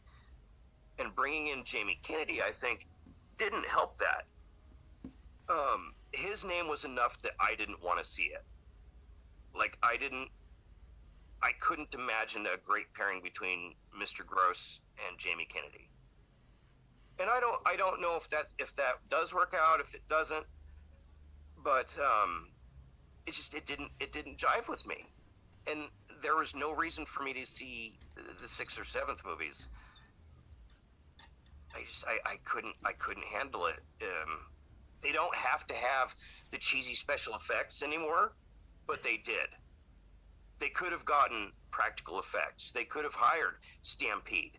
They could have gotten anyone that worked on the original film. But they chose not to because they just want to save a buck. You know, it's like we were talking about with Steve when we talked to him. They're pooping in a box, closing it, putting Tremors on it, and selling it for $20. Yep. We could sell an empty box named Tremors. I hate that. That quote kills me. But it's true. It's true. But that's, I've seen it. That as a compliment because Tremors is cool. Marvel did the same thing with X-Men in the 90s. Like, they put out just crap. Oh. But as long as, like, X-Men was on there or Spider-Man was in it, it would sell. That's how they would sell stuff. So, unfortunately, Universal they need a big lean on them. And I don't even know if that would help to rehire Stampede, negotiate with Stampede, and that's if even Stampede wants to work with them at this point, because Universal has not treated them well, apparently. They actually are still working with them. I was just talking with Glenn about that, and they're still working with people at Universal, and this was what was really sad to hear from him. Like, one department got rid of them, while the other one would have loved for them to stay. So that, it's such a gigantic company that the people looking at the spreadsheets and making the money are the ones that actually have the lever on the button to make it happen, while the people that would have been doing the producing and everything on that side have no choice in it. And so the money people just get to go, no, all right, go away now. And Glenn and I were actually both talking where we felt you feel really bad about that we can sell an empty box named Tremors thing, because him and I both watched Tremors 5 and bought Tremors 5. And you're just like, yeah, I wonder what would have happened if nobody had. If no one had actually, gone out for Tremors 5 or wanted it, then the numbers people would be like, well, okay, this doesn't work. Then we need to bring Stampede in. So that's where it almost is like, to make Stampede come back, you have to be like, stop watching Tremors. It's the weirdest, irony. Do you actually have to get people, stop watching Tremors? I know you want to, but you gotta stop. We just all have to be satisfied with what we have for a while and fucking stop watching it. Watch the TV show. That's always get the fuck watching that. But I think... Yeah. For as affordable as it is, the TV show is extremely good. $12 for I think it was $1 an episode. And episodes are all sterling. They're great. I keep thinking, because I'm having different guests do different episodes, and I'm like, oh man, there's gonna be episodes that people don't want to do or whatever. But man, there's some good things in all of them. I have a hard time, besides knowing the production issues, being like, man, this shit snaps. I'm into this. All right, I like that. My weakest one is the one with the shrimp episode, but I love the last third of it. like they're all like working together to come up with this weird ass plan to like throw cars and fences and dry ice it. She's literally throwing everything at the wall, but all the side characters are working together. And people don't, the series doesn't have the last 3 episodes don't have Bert. And so actually the Sounds of Silence episode with the Lady Bert is probably my favorite episode of the season. Like legitimately, the one with the bugs and Bert's not there, and it's Larry and Twitchell and Tyler and Lady Bert. Like it's Lady Bert's there, and it's just it's actually That's appropriate. It's true. Well, she's talking at one point and drop your socks and grab our boxes, gentlemen, and we got work to do. And takes off, and Twitchell's friendly gummers, just perfectly. Actually, Caitlin called that episode. She wants to do that episode with me, and yeah, because it's good shit, man. It is really good. Like, I'm doing 13 episodes with 13 different people. and I don't mind. Like I said, I was working on, we have a game shop. I'm starting with my family or whatever. And I gotta work on the games. That's usually my thing. And just playing this in the background. I did not mind watching it I've watched the same episode like 5 fucking times today. It was off, and I was listening to your podcast or whatever, but it was just like, this is just really cool, man. I like this. I'm into it. Like, watch it again. I know we're not watching it now, but I want to watch it later. Like, even without you.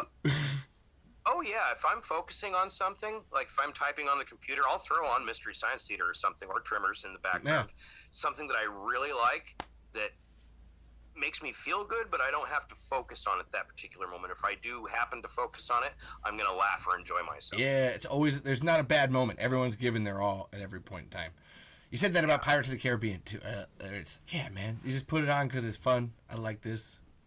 Just hanging out. The only time I haven't been able to do that is recently with this new season that we're working on with Exorcist. God. Actually, no. The first season, too, I had the problem. Like, I could not multitask to save my life. Like, I needed to sit and, like, focus on it. The first season, because I was picking it apart, just, like, waiting to punch it. Like, Jeff and Will had no idea whatsoever that I didn't like it. And they kept telling me, oh, you're going to love this. You're going to love this. Once it gets to here, you're going to love what happens. Like, where you find out Gina Davis is actually Reagan McNeil. I'm like, the fuck? Ow.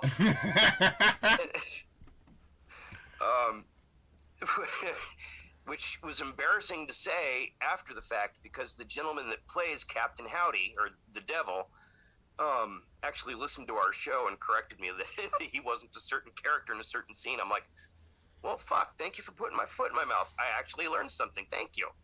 Like, I wasn't being mean or disrespectful in any way. Like, I legitimately thought he was in this one particular scene. And I was like, well, they didn't go back to, that was his body right there. Why didn't they go back to that? And he said, well, it's because it wasn't him. But no, the second season, I'm enjoying it so much more that it's not me like picking apart things to pound on. It's oh gosh, did I miss something? So like the second season is infinitely better, and it's not a lot of TV shows do that. I mean, Exorcist only had 2 seasons. It's one more season than what Fox usually gives things. Tremors is an example of how Universal does the same shit. Or NBC Universal does the same shit. Netflix, Fox, we could go on. Oh, I hate Fox. Anyway. Sorry. It's like I say, Fox is where good things go to die. Yep.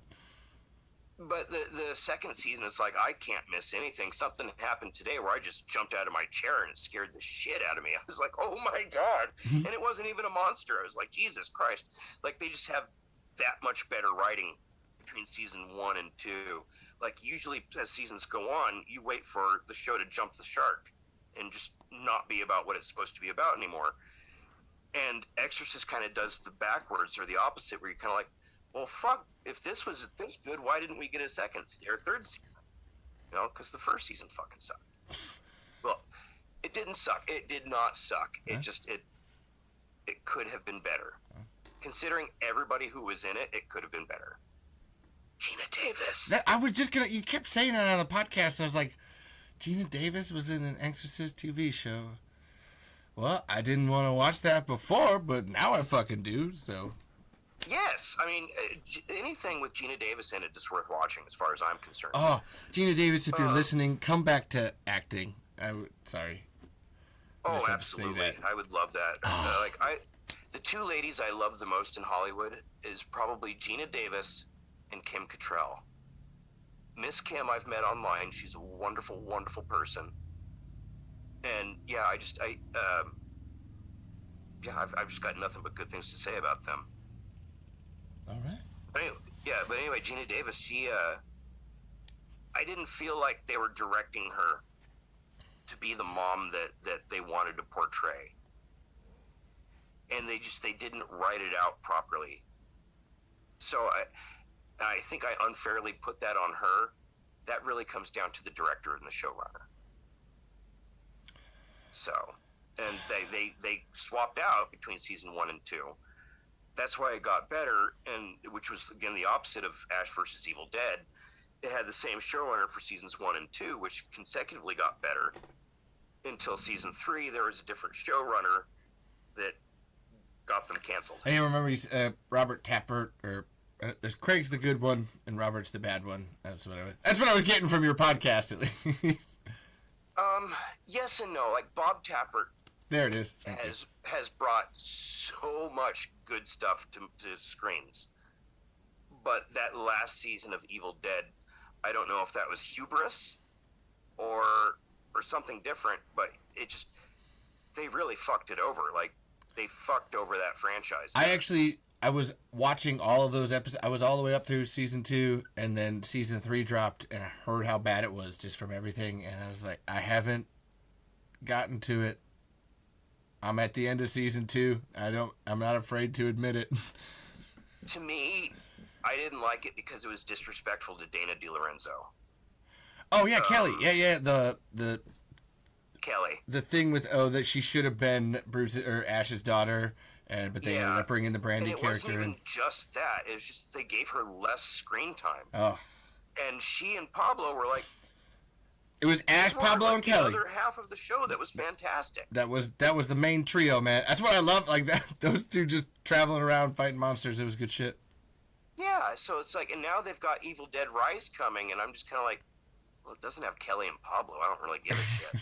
Which is amazing because most people are like, if it doesn't have Bruce Campbell, I don't give a shit. No, I want to see Ray and Dana come back and reprise their roles. I think that would be awesome.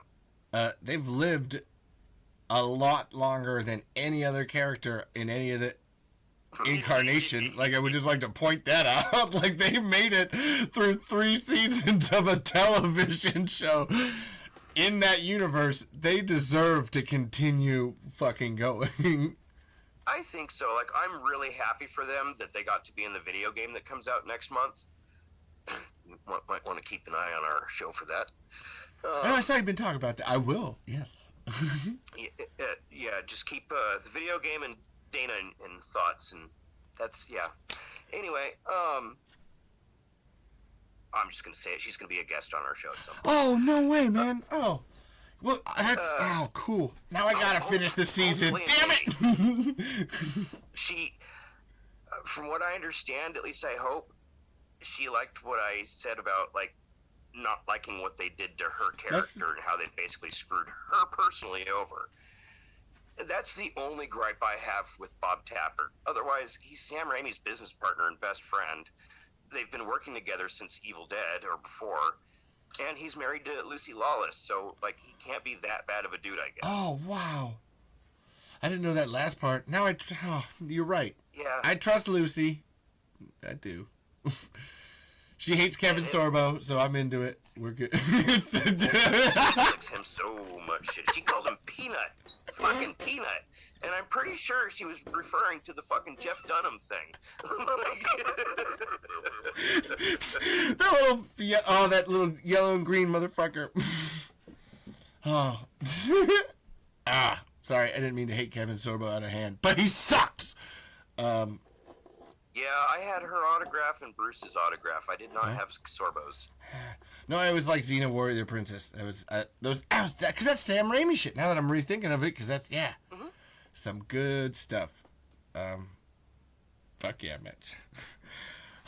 I really do love how off track we're getting. This is perfect. If you want a guest on Talking Tremors, guess what? We're not going to talk about Tremors. If you ever listen to my other episodes with the other Kevin Collins, who's fucking amazing. I really love that guy. Especially doing this, like podcasting with him is awesome. He seems like really good people. I cannot love that guy enough, like seriously, because he is good people. He fucking, no joke, he bought me Tucker's Monster and sent it to me. Oh, wow. Like, I didn't have it, and I've been really wanting to read it, and like, as a Stampede Steve Wilson fan, like, damn, man, this needs to be made into a TV show or a movie. Like, this is just, because it's all first person. Yeah, it's all first person, like, legit. The guy that discovers this monster finds the guy who's trying to discover the monster, and just the writing on it. I'm always just constantly impressed and sad at the same time. Wow. But Kevin Collins is dope. And sad. And but we always get off track too. There's most of the time, if we were even talking about Tremors, we're not talking about the episode that's currently on screen either.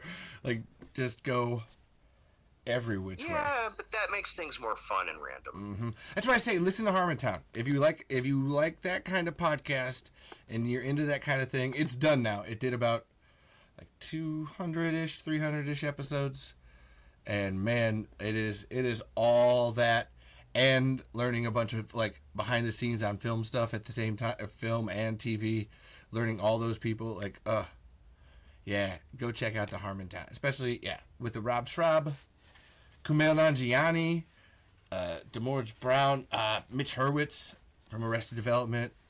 Oh, wow. Greg Proops, Robin Williams, Bobcat Goldthwait, Jesus Christ, Jeff Davis from Whose Line Is It Anyway?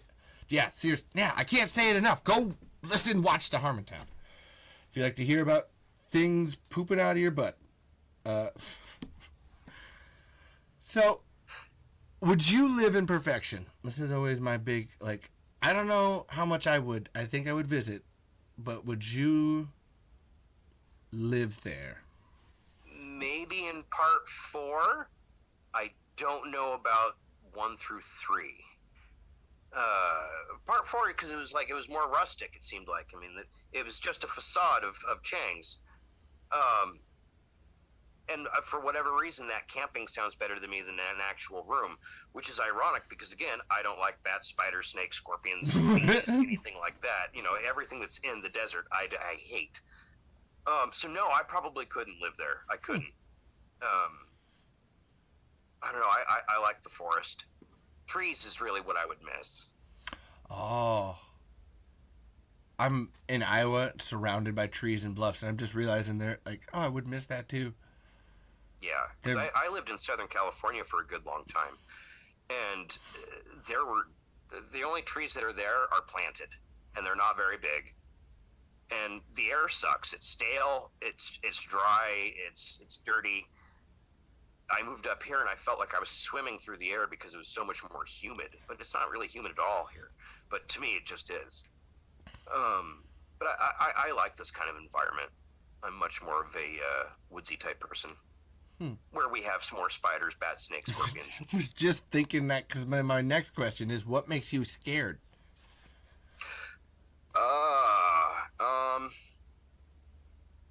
That's a good question.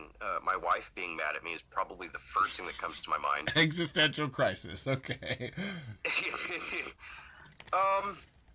Well, again, I grew up Catholic, and going back to The Exorcist, something that I can't see getting me is still stuck in the back of my head. Like somehow that's a rational possibility in the back of my head. People I'm not afraid of because I'm just not. I lived in Southern California for 6 years. You can't scare me well. But yeah, things I can't see, shadows, clowns, and my wife being mad at me. Yeah, that goddamn clown. Well, you can't see your wife being mad at you either, so that definitely qualifies. No, but I could feel it. Yeah, I actually fucked up, and I did that today when Caitlin came home from work. As I talk about something, I didn't even realize what I was saying, and I was just like, "I'm so sorry. Let me turn off the TV for a second, and we'll just talk about this because I didn't mean to, and I love you. Please, it hurts. I'm sorry." Sometimes you just have to eat shit and grovel. Oh yeah, and that's where I was at, but it's just like, oh, but it hurts. Please don't do this. It is terrifying, so I feel you there. But no, I mean, I'm a coward. Like insects, I have irrational phobias of things like that. But no, people don't really scare me much. Like movies have never scared me, except for Exorcist and Poltergeist, because again, there's that issue of your immortal soul. Ghosts scare me because for whatever reason, I want to see them and find them and show them to people. Most importantly, show them to people. So fucking bad. Hey. But I'm scared of the fucking dark when I'm by myself. Well, no, that's not true. I see better in the dark than in the daylight. But that doesn't mean you're not terrified. I don't want to be in a dimly lit area by myself. I'd rather be in the dark than in a dimly lit area. Because then my imagination starts fucking with me. Oh, right at that level. Oh, yeah. Yeah. So, I mean, when I'd gone to the inn, I'd purposely put myself into mass hysteria. I watched every ghost hunting video from this place that was on YouTube, every historical video on this place. I knew every story, everything about this place, like the vampire I was telling you about. There's, for the people at home, Wolf Creek Inn has a legend of a vampire, a dark male figure with either fangs or blood around his mouth that will try to follow people back into the inn and has allegedly bit one person, and that's completely unsubstantiated. Desanguinated. So it's like, I'm a smoker, so I'm like, well, fuck, I don't want to go outside by myself, but I can't smoke in this room. So, of course, you go outside, and it was raining, so, I mean, I wasn't horribly worried about vampires, but this black cat comes running up on me. Oh, yeah, that little guy, yeah. You saw the video, I'm like, well, hi there. You that big bad vampire? Yes. Okay. You don't know it's not. The little fucker. It's like, well, that solves that mystery. It was the owner's cat. He's wonderful. But I watched all this shit, and I worked myself up so bad that it's like, it was in the back of my head that I was terrified. So I wound up watching the new episode of Mystery Science Theater a second time that night because they just premiered their new season. So I watched it again. So that was like a whole other 3 hours of my night. And when I'd fallen asleep, I had a camera on me, and you can hear several times in just one file I've gone through, things are walking around in the room. Like there are footsteps going around in the room. You can tell it's not outside. And then at one point, you hear something scratching my microphone. And I was asleep. I slept through the whole damn thing. The only things that I saw was walking across the room, a set of books fell over, but it's a bouncy, rickety room. I mean, it's basically Chang's Market, or the hotel, 100 years from now. This place is 135 years old, so it's like, it creaks, it wobbles, it moves, it breathes. It's old. Yeah, so I mean, that my weight moving around probably knocked those books over. Otherwise, I found a thermal anomaly of a temperature drop that went from 60 down to 40 degrees. And that number and that 20 degree drop is actually a significant number. Like when it gets down to 40 degrees, when a 70 degree room or 60 degree room, start flipping your camera and taking pictures. You may not get anything, but there is a thermal anomaly there. So you have to look at what's around there to see what's causing the cold. And if there's nothing there, then you need to document that as a possibility. So, I mean, science is important. You can't go into a ghost house or a haunted house expecting to see something. You're better off expecting to not see something or explain why you're not seeing it. When I went into the inn, I went in with devices that told me how many wireless devices were around. I had a metal detector, lens finder. Basically, there was no way someone was going to get one over on me and have booby traps that knock on things or anything like that. You know, I've been hunting for ghosts since the 80s. Since Poltergeist. So, I mean, sorry. No, I'm just being funny. Once in San Juan Bautista, got very upset that we touched his daughter's dress, his wedding dress, or her wedding dress. That was kind of fun. Shit started falling around on the room. But no, I mean, nothing happened there at the inn, and I feel stupid. I want to go back now, not as terrified as I was, and just try to enjoy it more and make a better documentary, because I would like to document this. Like, if you have a haunted house and you want to prove that you have a haunted house or disprove that your house is haunted, find us on sunsandshadows.com, because I've been doing this for a long fucking time. And that's why I get irritated when I watch things like Ghost Adventures, because they bullshit, they fluff, they exaggerate, and they flat out lie. The worst thing I'd heard on that episode where they were talking about Wolf Creek, Bagans comes in and says, "Oh my God, you guys, I just found out that when they opened this place, they hanged an Indian out front." I'm like, the fuck, what? They flat out said that they hanged an indigenous person instead of cracking a fucking champagne bottle on the front of a boat to christen the hotel as it opened. Yeah, you know, man, we all do that. I mean, not only is that racist as fuck, but that's not true. Like, shame on you for saying that. Yeah. Shame on you. I kind of cast the whole thing on the inn itself, like making it. Come on. It did. It casted a bad light on the inn. It casted a really stupid light on the previous owners. There have been 3 owners that I've watched since I started studying it. The first set of owners was on Ghost Adventures. The second owner after that figured out how lucrative ghost tourist trap could be. So he started selling t-shirts saying, "This is my ghost hunting uniform," shit like that, and started perpetuating the stories. And the stories is what creates mass hysteria. That's what kept me up all fucking night. But the new owners are actual historians. They nice. love the history of the place. They love history in general. Jeremy and his wife they're fantastic people. They've turned the place into a wonderful place to stay. It's an awesome restaurant. They have their own fucking root beer that they have on draft there, that I'm a root beer addict, so, and you've been sitting me watching drink it. But they've had 0 instances there that they've said. Now, granted, they don't stay in the inn.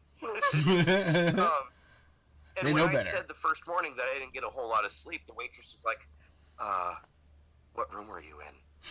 Because there are certain rooms where things happen, supposedly. And the room I was in was one of the rooms that has more things happen. Yeah, that was kind of a leaning factor, but it was also the queen-size bed where I'm like, no, I want that fucker. I'm going to get spooked in style. Kinda. Well, it also makes me figure, okay, so when you are on the second story, no one's going to be looking in on you through the window. No one's spying on you through the window. Yeah. If they are, go right ahead and freak yourself out and pee your pants, because then, that's the vampire. Okay. You can pee your pants if someone's fucking staring at you through the window on a second-story house. Let me in. Please let me in. Yeah, like the little kid from fucking Salem's Lot. I let me in. But no, it was a great place. I'm going to go back. I want to continue making a documentary about this place because it's a natural resource, as far as I'm concerned. There might be something there. There might not be. It could just be a great story, but it's a good opportunity to show people some really neat shit. Yeah, at least some good history. About science and discredit bad scientists. Yeah, I always hate those crappy Ghostbusters. So please keep doing better. Another one of the things that he does is he'll induce mass hysteria. They made a complete buffoon of the previous owners. They're putting their hands out over the fucking bed like, "Oh God, I feel a cold spot here. Do you feel that? Do you feel that?" And the other guy's like, "Yeah, I feel it too. Do you feel it? Do you feel it?" And the lady's like looking back and forth between them. She doesn't know what to do. She's like, "I feel it too." And it's like, No, you don't. You just want to be cool, or you think you fucking do. There's nothing there. That and then he hurts. says, "Oh, something burns me," and he takes his shirt off, and he's got this like red patch all over his fucking shirt, Oh. all of his chest, and I'm like, "Fuck! Give me 3 seconds of hugging my bulldog with no shirt on, and I will show you the exact same allergic reaction." Please, dude, let's show it to somebody that doesn't hang out with magicians. My hero has the fastest hands ever. Like, Joel is the best magician ever. Huh? And I've learned to watch Joel's hands on every single episode of Mystery Science Theater because I like to see how things work. And he fools me on every single episode, just about. Really? I didn't know that was a part of it, so now I'll have to, like... Now I'm really interested. Yes. In Joel's old episodes and in the new episodes now, they have what's called Invention Exchange. And they're basically magic tricks. It's a different magic trick that Joel turns into a different product each week. And it was just really cute. And it'll be anything from, like, things that squirt, things that explode and turn into fire or burn up. It was just really neat shit. But these guys from Ghost Adventures, they're not even good magicians. They're bad. They suck. Not even good showmen. That's kind of the... No, they took a whole lot of photographs and looked hard, like wearing black and boots and shit like that. Bitch, I can fucking do that myself. I do the same thing myself every fucking day. But actually go out and do the science. Like, they even said, one guy who, at the end of the series, or episode, says that he felt possessed. Like, he goes out into this wooded area. And I went to the same woods. And I found the spirits that possessed him, I think. If he would have put that camera angle down, you would have seen across the street the really bright lights from the gas station and 24-hour liquor store right across the street. There was no darkness at all. Like, he was perfectly safe. Cars were like 4 feet, 5 feet away from him. And it's like I walked around the camera to the back of the hotel or the inn, where it's just this big, vast, beautiful mountain of trees. I'm like, next time, go out there, you big pussy. You know, it's like, come on. What are you, possessed by a moth? Like, ooh, go to the lights. Yeah. Yeah, I get possessed by those kind of spirits, too, every once in a while. Hey, man. Spirits called Coors Light. Do you want to see some things, dude? I can show you some things, man. I'll show you some spirits. Actually, on that... No, you were first. You say it. No, I was just gonna say that's what I love. I love scary shit. I love being scared and proving and disproving things. It's just I love shit like that. It's good to be scared, and we should all be. Not as afraid of it. Like, except for like the plaque building up in my fucking heart. Like, it just keeps you on your toes. Actually, one of my. Should we and why do we need to have family-friendly horror? To a point, I think it's important because you do want to reach certain audiences. Things can be scary without being gory, and my favorite example of that is Insidious. Insidious took just enough from Poltergeist to be scary. But then James Wan and oh my gosh, what's the other gentleman's name? Not Sean Levy. Oh my god, the guy who directed Saw. Fuck. Yeah, it's totally eluding me right now. The guy that plays Spencer in Insidious. They're brilliant. Leigh Whannell! Making things scary. Leigh Whannell! Yes, Leigh Whannell. Thank you. Yes, Leigh Whannell. Yes. Because he's awesome. That's why I was like, I'm so mad I couldn't remember his name. He's awesome. Yeah, if he ever listens to this, dude, I'm totally sorry I forgot your name there. We only forgot for like 20 seconds. We're good. But, no, I mean, I like the Insidious movies. I like the Conjuring movies, even though they're total bullshit. Ed and Lorraine Warren were conmen. And it took me a long time to figure that out. And it wasn't until I started researching Amityville and the DeFeo murders where I was like, this shit don't make sense. Like, if you're supposed to be that fucking good, why are you saying there was, again, portal to hell here, but it's perfectly safe? Like, only one bad thing has ever happened in that house. I mean, granted, it was a horrific thing, the murders, but that house has never been haunted. Probably never will be. And they perpetuated that. That's how they made their money back in the 70s and 80s. And of course, Amityville was a big hot topic thing because they told people this really happened. It's a true story. And so again, just like the Texas Chainsaw Massacre, that got people fucking interested in going. But it really wasn't so much. You say that, and I'm always mad that the real scary house never gets as much attention as it should. The fucking Winchester Mansion. Well, see, there's another thing. I grew up in Hollister, right next to San Jose, which is where Sarah built the mansion. That's not haunted either. Son of a bitch!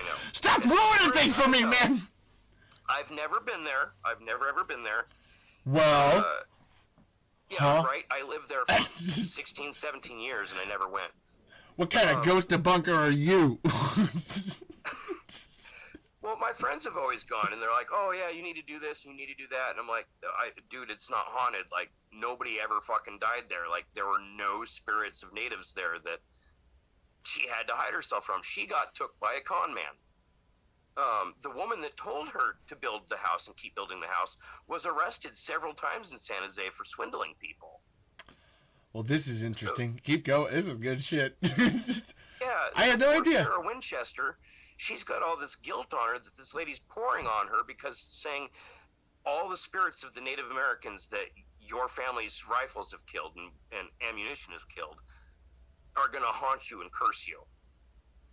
And unless you keep having seances and keep building this house. Unless you pay me $25.99 every week, these ghosts are gonna get you. But this is a real deal, I promise you. Yeah, right. So it's like she got took pretty hard. Now I haven't seen Winchester because I heard that was also a shitty movie, and I'm kind of like, but Helen Mirren was in it. But I've always wanted to go. They remodel it a lot. And that's another one of the things that I don't like. It's like, keep it the way it is. Now, I understand wood rots, paint fades, and things like that need to be reconstructed.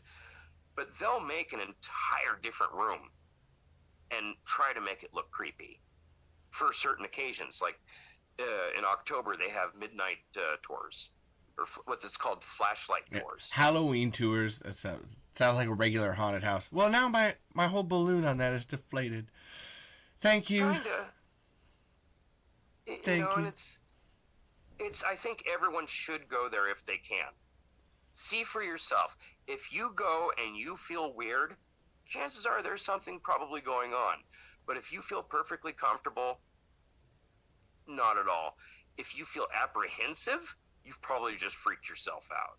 But if you get something like you feel this weird creep about you, you feel like you could hear a TV on in the other room, but there's really nothing there, then yeah, again, start flicking your camera. Sorry, that last one just really got to me. Yeah, whenever you can hear the TV on in the other room and it's not really there. That's what a ghost sounds like in real life. Oh, I'm well aware. So, okay, if you've had the TV on, or if you were a kid and going to bed, and you could hear your parents still watching TV in the other room, you could hear the voices talking, but you can't make out what that says. It's unintelligible. It's Charlie Brown, blah, blah, blah. Yes. Yeah, or it's like listening to the beginning of Wish You Were Here by Pink Floyd, but having it on the other side of the door, where you hear the guy's voice, but you don't hear what he's saying. And that's kind of what it's like for me, is hearing a TV sound voice in another room. But when I say you feel like you feel a TV turn on, some people could feel like the static charge of a tube turning on. So that's what I mean by that. If you could feel that, maybe, or if you actually hear something when you're by yourself in another room, but it sounds close, then yeah, maybe. Well, I'm revisiting some moments in my life now. That's Fuck. So if you're listening to podcast people, I hope we didn't scare you too much. Well, with the that. thing is this is why I love monsters, is because I grew up with haunted houses and ghosts and shit like that. So I mean, I feel more comfortable with more macabre things. I grew up watching all the old Universal horror films first. So I mean, to me that's family-friendly horror. I think that should be issued out as like standard viewing to kids in school. Frankenstein versus the Wolfman. Frankenstein. Yeah. Don't make them read the shit until later in high school, but let them watch the shit. Oh, that's a whole. Don't read Halloween and stuff. Mary Shelley goes hard. Hell, like I've just always gravitated towards this, the like horror monster movies. Creature features are what I like the best, and that's what I love about Tremors. You don't have to tie it into Tremors. It's fine. I could do that too. No. That I even told Steve that Tremors is probably my second favorite creature feature. What's your first? Gremlins is the first. Oh, okay. Gremlins 2, a new batch, is fucking So, Tremors 2, Aliens, Gremlins 2, a new batch. Those are, if you're making a sequel, folks, just look at those three to figure out how to do it. Like that, because that movie is nuts. Like, it's a 5-star movie for me. It's up there with The Princess Bride and stuff like that. Weirdly enough, I have the same thing that I have with Tremors 2, with Gremlins 2, where I watched both of them before I ever knew there was a first one. So Tremors 2 and Gremlins 2 are in my mind the originals, and then the other ones they came after, but not really. But man, Gremlins 2 is a fucking amazing ass movie. Sorry. And then actually Gremlins is actually, so that was the amazing thing, and this is the same thing with Tremors and Tremors 2. Gremlins 2 is way funnier. You know, it's balls to the wall, nuts, just throw it. There's gonna be a gremlin made out of electricity. You didn't even know what you was. You just put a noun together with another noun, and you made a whole gremlin. That's sketch. You know, that electric gremlin is the hardest GIF to find. I have tried finding that to like fuck with people so often, where it's like where he's holding his head because he can't stand the sound. I'll see what I can do. I'll find a clip of that. See what I can do for you. But then that movie's balls to the wall, insane nuts. But then that first one, man, that Gremlins is kind of scary, man. Like legitimately, like. And I don't mean Phoebe Cates talking about her dad being Santa Claus and stuck in the chimney. No, man, there's some real horror aspects to that first Gremlin movie that they make those little things really fucking scary. And I get a little like. They did a great job. The practical effects that they did, it blew my mind. It was life changing. Yeah, that bar scene. Puppets. I love monsters. I hate CGI with a dirty passion. I look up to puppeteers because I think they're just the neatest fucking people on earth. Tim Blaney, who does who puppets GPC on MST. He is Johnny Five, and he's the nicest man on earth. He is truly the nicest man on earth, I swear to God. You said puppets of people. I had to always get this book out. If you love puppets, Steve wrote a book. Seriously, called wow. Yeah, no. This is fucking insane. And I would say all of this to podcast people. If you can ever find a copy of this, he talks about it's all animation, stop motion animation and stuff, and puppets, because his biggest influence is Ray Harryhausen. And seriously, this book, oh my god, this thing is nuts. Again, yeah, Puppets and People by Steve S.S. Wilson, obviously. But sorry, you were just saying that, and practical effects are always a huge win in my book. I feel like it's harder to do, and so then when it's finished, it's much better in the end, I guess. Harryhausen was a gift from God. He really was. Like, that man's vision and art was uncomparable. Like, people imitated him. He set the bar. I don't think there was anybody ever as gifted with sight and making models as he was. I'm seeing my brain's kind of trying to rack for somebody that gets up there in terms of craft, and I think the closest Stan Winston is me. Yeah. Like, I'm really trying to think of, for some reason, I don't know why, but Tom Savini. like pops into my mind for that. Like, you know what I mean. On that man has done a lot for practical effects and gore and everything behind the scene. But Harryhausen, Savini's wonderful. Harryhausen, Jesus Christ. I got to meet Stan Winston in 2001. And he is the sweetest man ever. Like, I met him at Comic-Con down in San Diego, and he stopped the line for signings because these high school girls wanted to interview him for their newspaper. Oh. And he was like, sure, okay. And he sat down and had an interview with these two gals.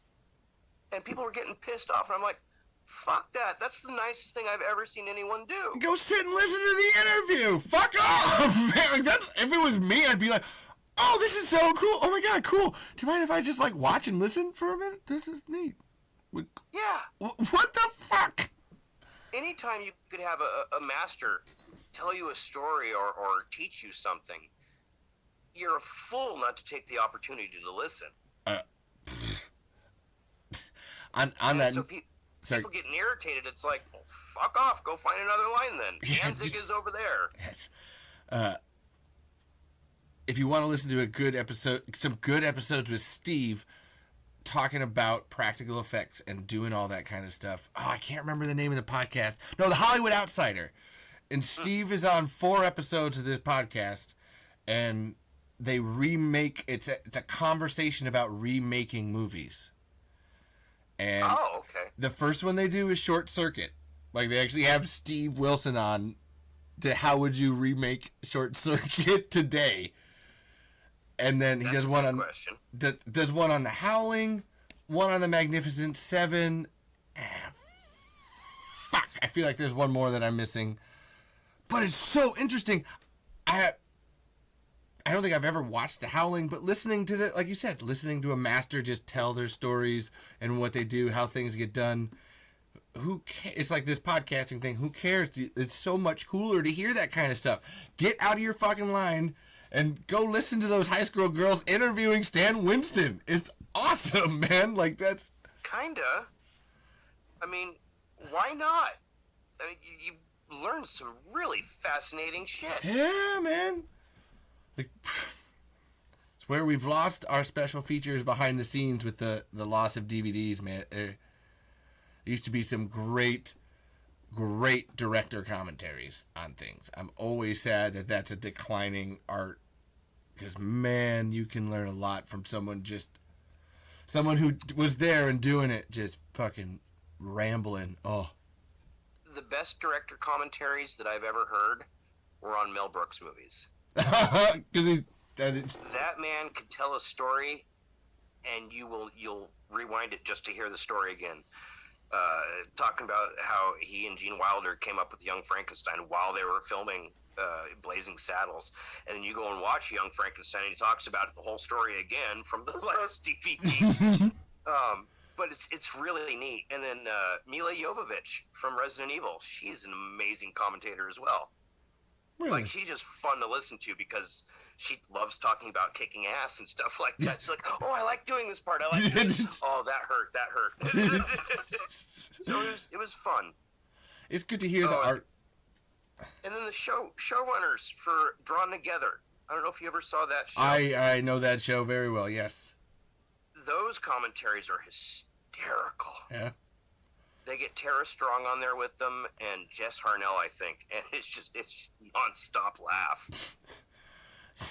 I think my favorite one is community commentaries, because Dan Harmon does all the seasons, and then you got Donald Glover.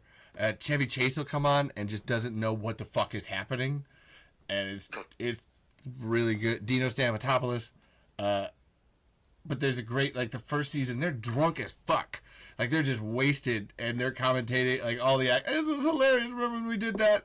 And then the second season, Sony took all the booze away, and it certainly wasn't as funny anymore.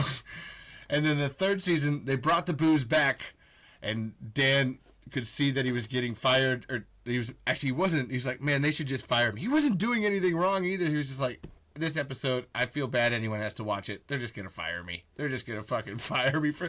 And then, Shit. and this is where I always feel bad, because he's being way too fucking hard on himself. It's the 8-bit. There's an 8-bit video game episode, and he's just like, oh, they're gonna fucking fire me for this because, like, I mean, who's gonna watch and tune in to this episode where they're all playing a video game? It's an amazing episode. If you've never watched Community, it's amazing. There's great references to meth in it and racism and I love all that shit. Yeah, all in a video game. All of this explored via a video game, and but it's great commentary. That's where it's. And I'm always sad that we've lost that dying art of like listening to people. Just do that. Just go on and on. I miss my special features on DVDs. I don't know. That's where I'm. That's my lament for that one. My latest lament for that was Ghostbusters Afterlife. Like, I bought the digital version and there was no special features. I'm like, but I want to see how they made Egon. Yeah, they don't put them out anymore, man. They not for streaming. Like, you can buy it on like Amazon Video. Oh, you buy it for $15, you won't get it. You can buy the DVDs, you won't get it. They only put it on Blu-ray anymore. They won't. Yeah. They won't go out of the way, and it's just I don't have a Blu-ray player, man. Well, eventually they'll make it so it's only on 4K. Yeah. So, I mean, that's a pain in the ass. And here, this is my next question. Because I was talking about this with Glenn, and it'll be a great way to wrap up.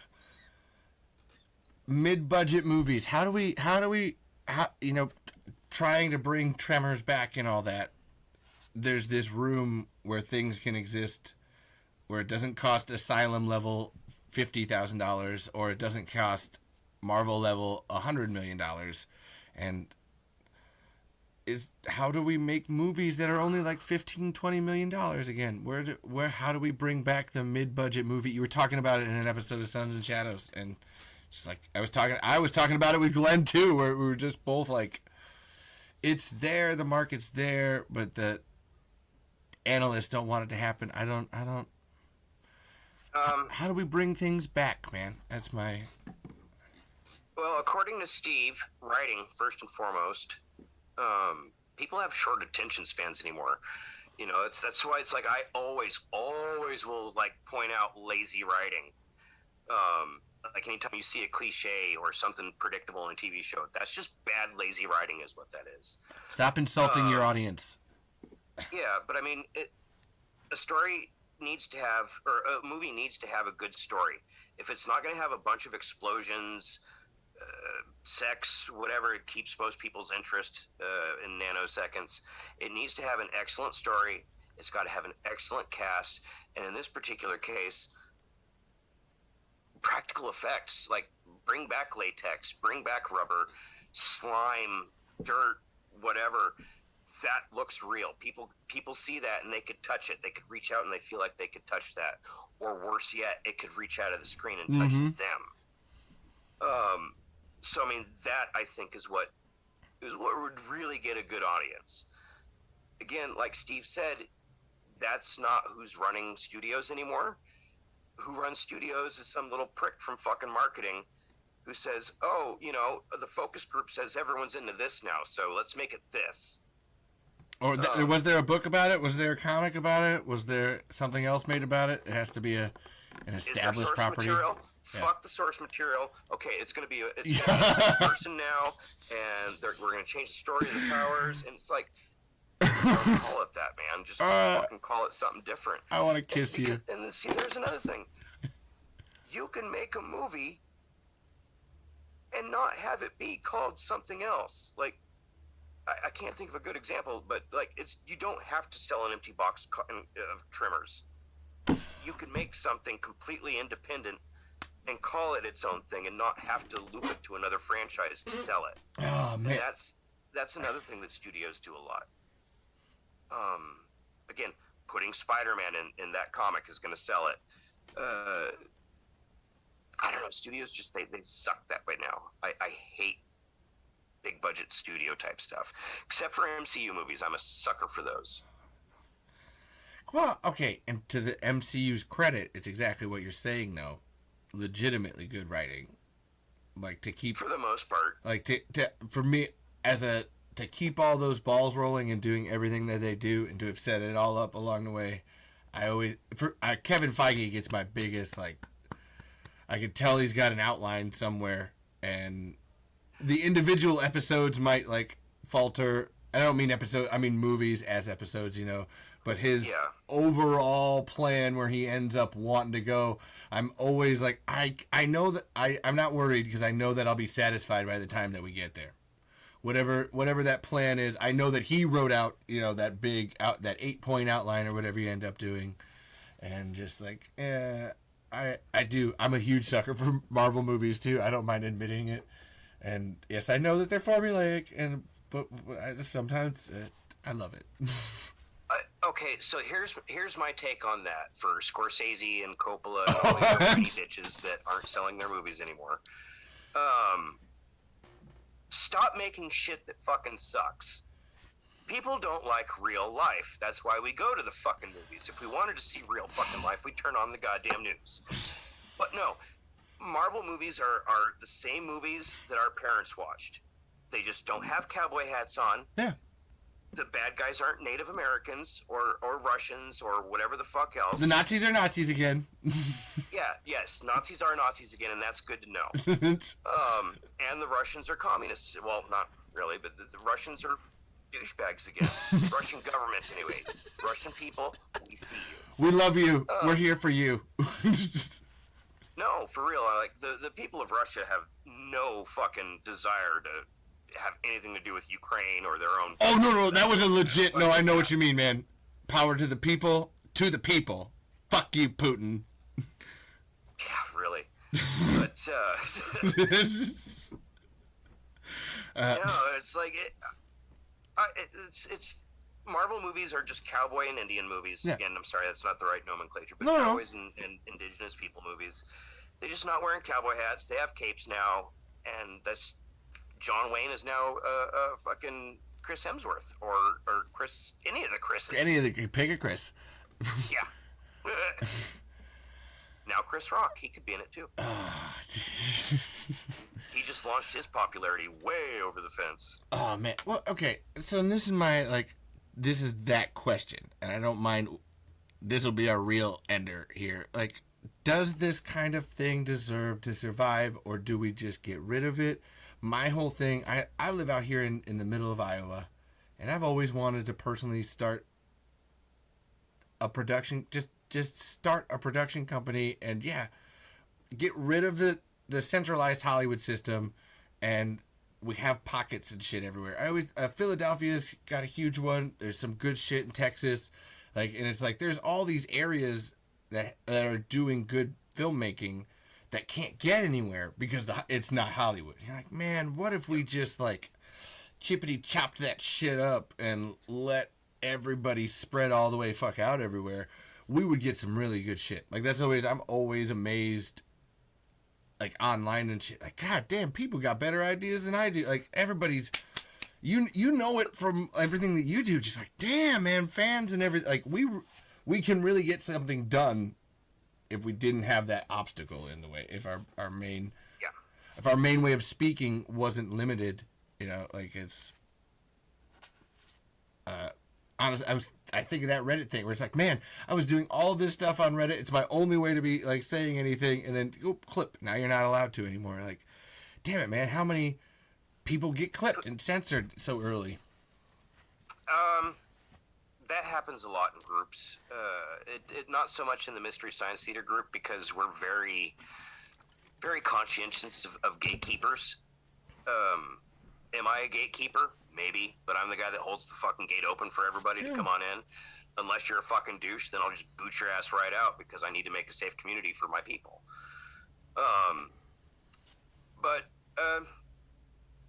Shit, I just lost what I was thinking. Oh, the groups. Groups that just instantly boot people. I mean, you've got moderators that have attitudes or ego problems. You got moderators that don't fucking pay attention. Understood. No, this is a site-wide Reddit ban. That's where I wasn't this isn't a single sub. This is a whole fucking corporation. And I was just God damn it, man. So I didn't mean to get on a free speech thing, but I'm more just my buddy, my old friend, he was into Reddit a lot. But it's I've never gotten into Reddit. And I know people always say Twitter is a cesspool, but I mean, the last 3-4 years, I've made the best friends I've ever had on Twitter. It's all about the company you keep, That's where I'm at with that. It's a huge thing. Yeah, and it's all about the company you keep and the attitude that you have with people. Like 9 times out of 10, people miscommunicate with one another when they're texting and shit. That just happens. It's a game of telephone over the internet. So I mean, misunderstandings happen all the time. People's ego get in the fucking way. Someone's got to ruffle their feathers to be like, "Whoa, yeah." And worst off, of course, is everyone's a fucking professional know-it-all on the internet. So, as I'm sitting here talking shit. No, well, yeah, we got off topic again, but it's more just that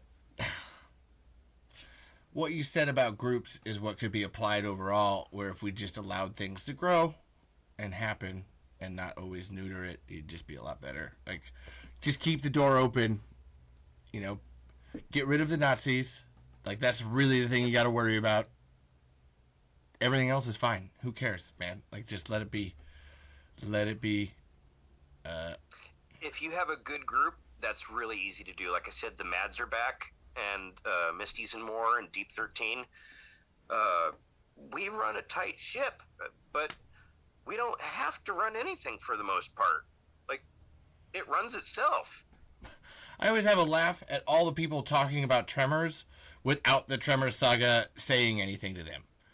Like, most of what they do is just retweeting. Like seriously, there's very few, like, actual posts, written posts from the Tremors saga. Like, there'll maybe be one or two, like, every now and then. Everything else is retweets. Just straight up retweeting people all on their own, just talking Tremors. And that's a good thing. And that's why I said the retweet button saves lives, and more people should use it, because it's like, just to, hey, that person's saying something. That person's saying, there's always a valid opinion to be had. I was talking about this with Glenn, with people who like Tremors 5 to 7, and I do. There's some things about it I do like too, and you have to allow that opinion. And it's a very important thing to have that contrary opinion, to be able to make something that can stand, that can work together. Actually, Steve and Brent themselves, you can, if you listen to either one of them, you're like, you guys are like, hello, chocolate and peanut butter, and like just coming together, kind of a thing, like totally different. And you totally have to recognize every single one of those. Like, it doesn't matter. Like, it's, as much as I don't like Tremors 7, you still got to, like, hey, you do. Good for you. I'm so happy. I'm gonna go over here and watch Tremors the series again. Yeah, kinda. Like, that was my feeling with Ghostbusters. Like, if people want to like it, like it. Let people like what they like. That's the best thing you could do for another person. Don't sit there and tell them what they like is stupid or what you like is the best, because no, that's just your fucking opinion. Some people think Ghostbusters in 2016 was a perfect fucking movie. No, but that's they're entitled to that. They are entitled to enjoy it that fucking much. I'm sure someone somewhere does. Like I said, I like it. But still, let people like what they like, how they like it. And not a lot of groups let people do that. Not a lot of other people online let people do that. It's one of the reasons why I love hashtags. If you hashtag Tremors, you're going to find all the people that, if you're lonely and want to talk about something you like, just search that hashtag. And I used to tell people, this is MST3K Motivation.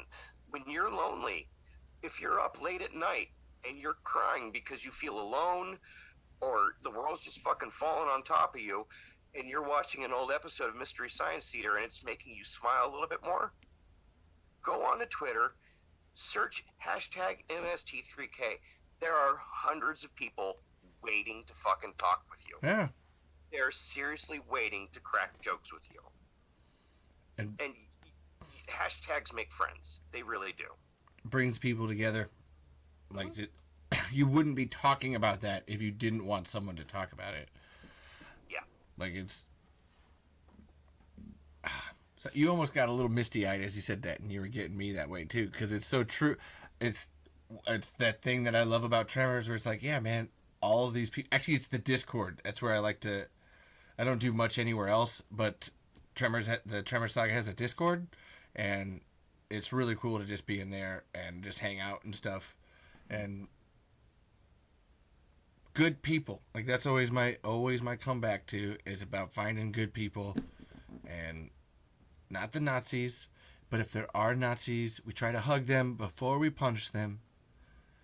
And then once they punch us, then we get the fuck out. But so your face said it all. There are certain things that I have absolutely zero tolerance for. Like actual racism, I have zero tolerance for it.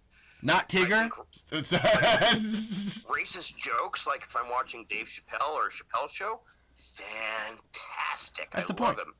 But like somebody actually being racist to another person or ableist, any kind of an ist, is just a piece of shit and not worth my time. Yeah, so I mean, we don't like that in the groups. We don't like people bitching about. We don't like misogynists. You get a lot of that in the groups. It's all the ists. You're... homophobes, transphobes, anything like that. It's like a Misty could be anyone. Doesn't matter who you are, what your walk of faith has been, what your walk of faith is going to be, or where you're at in life. Just like with Tremors, it could reach to anybody. And we all have that in common. Don't be an ass and bring your other garbage in with you. Just find that common ground. And if you can't, then you can go like the show elsewhere. Honestly, if you can't, please go learn how to be a better person. That's where we end up going. Because it does get to that point. And I can see your face. You're doing it too, where it's like you want to be nice and you want to try to give everyone that benefit of the doubt. But man, sometimes at the end of the day, you're just like, no. Get the fuck out. You know, I'm actually, now that I can't think I've really seen any, you know what, actually, hold on. Tremors fans, no. I've never seen this in anybody who's a Tremors fan. Burt Gummer fans. Again, people making the wrong presumption of what Burt stands for. Burt stands for a strong government, but doesn't like the government that we had because the government wasn't doing what it was supposed to do. Yeah. It was not doing what it was supposed to do, and it was overstepping its boundaries of what it was supposed to do. And that's what Burt's problem has always been with the government. And nobody gets that. Like, just like the fucking stupid cops that put Punisher stickers on their phones. Like, he's the Punisher because you guys fucking suck and you're corrupt. Jesus. Oh, that's a really apt comparison. Like, I see the same thing with that. Like, it's just a gun nut is all that is. Yep. And Burt's a little bit more complex than that. I was talking about it with Jeff, where it's like, every time someone's like, oh, I want a Burt Gummer gun wall. I want that wall. And Tim and I watched the Night of the Shriekers episode, which has what I think is the quote that is Burt Gummer, which is when all the lights go out, and he's been telling everyone all episode that they need backup generators. And his first backup generator went out, and then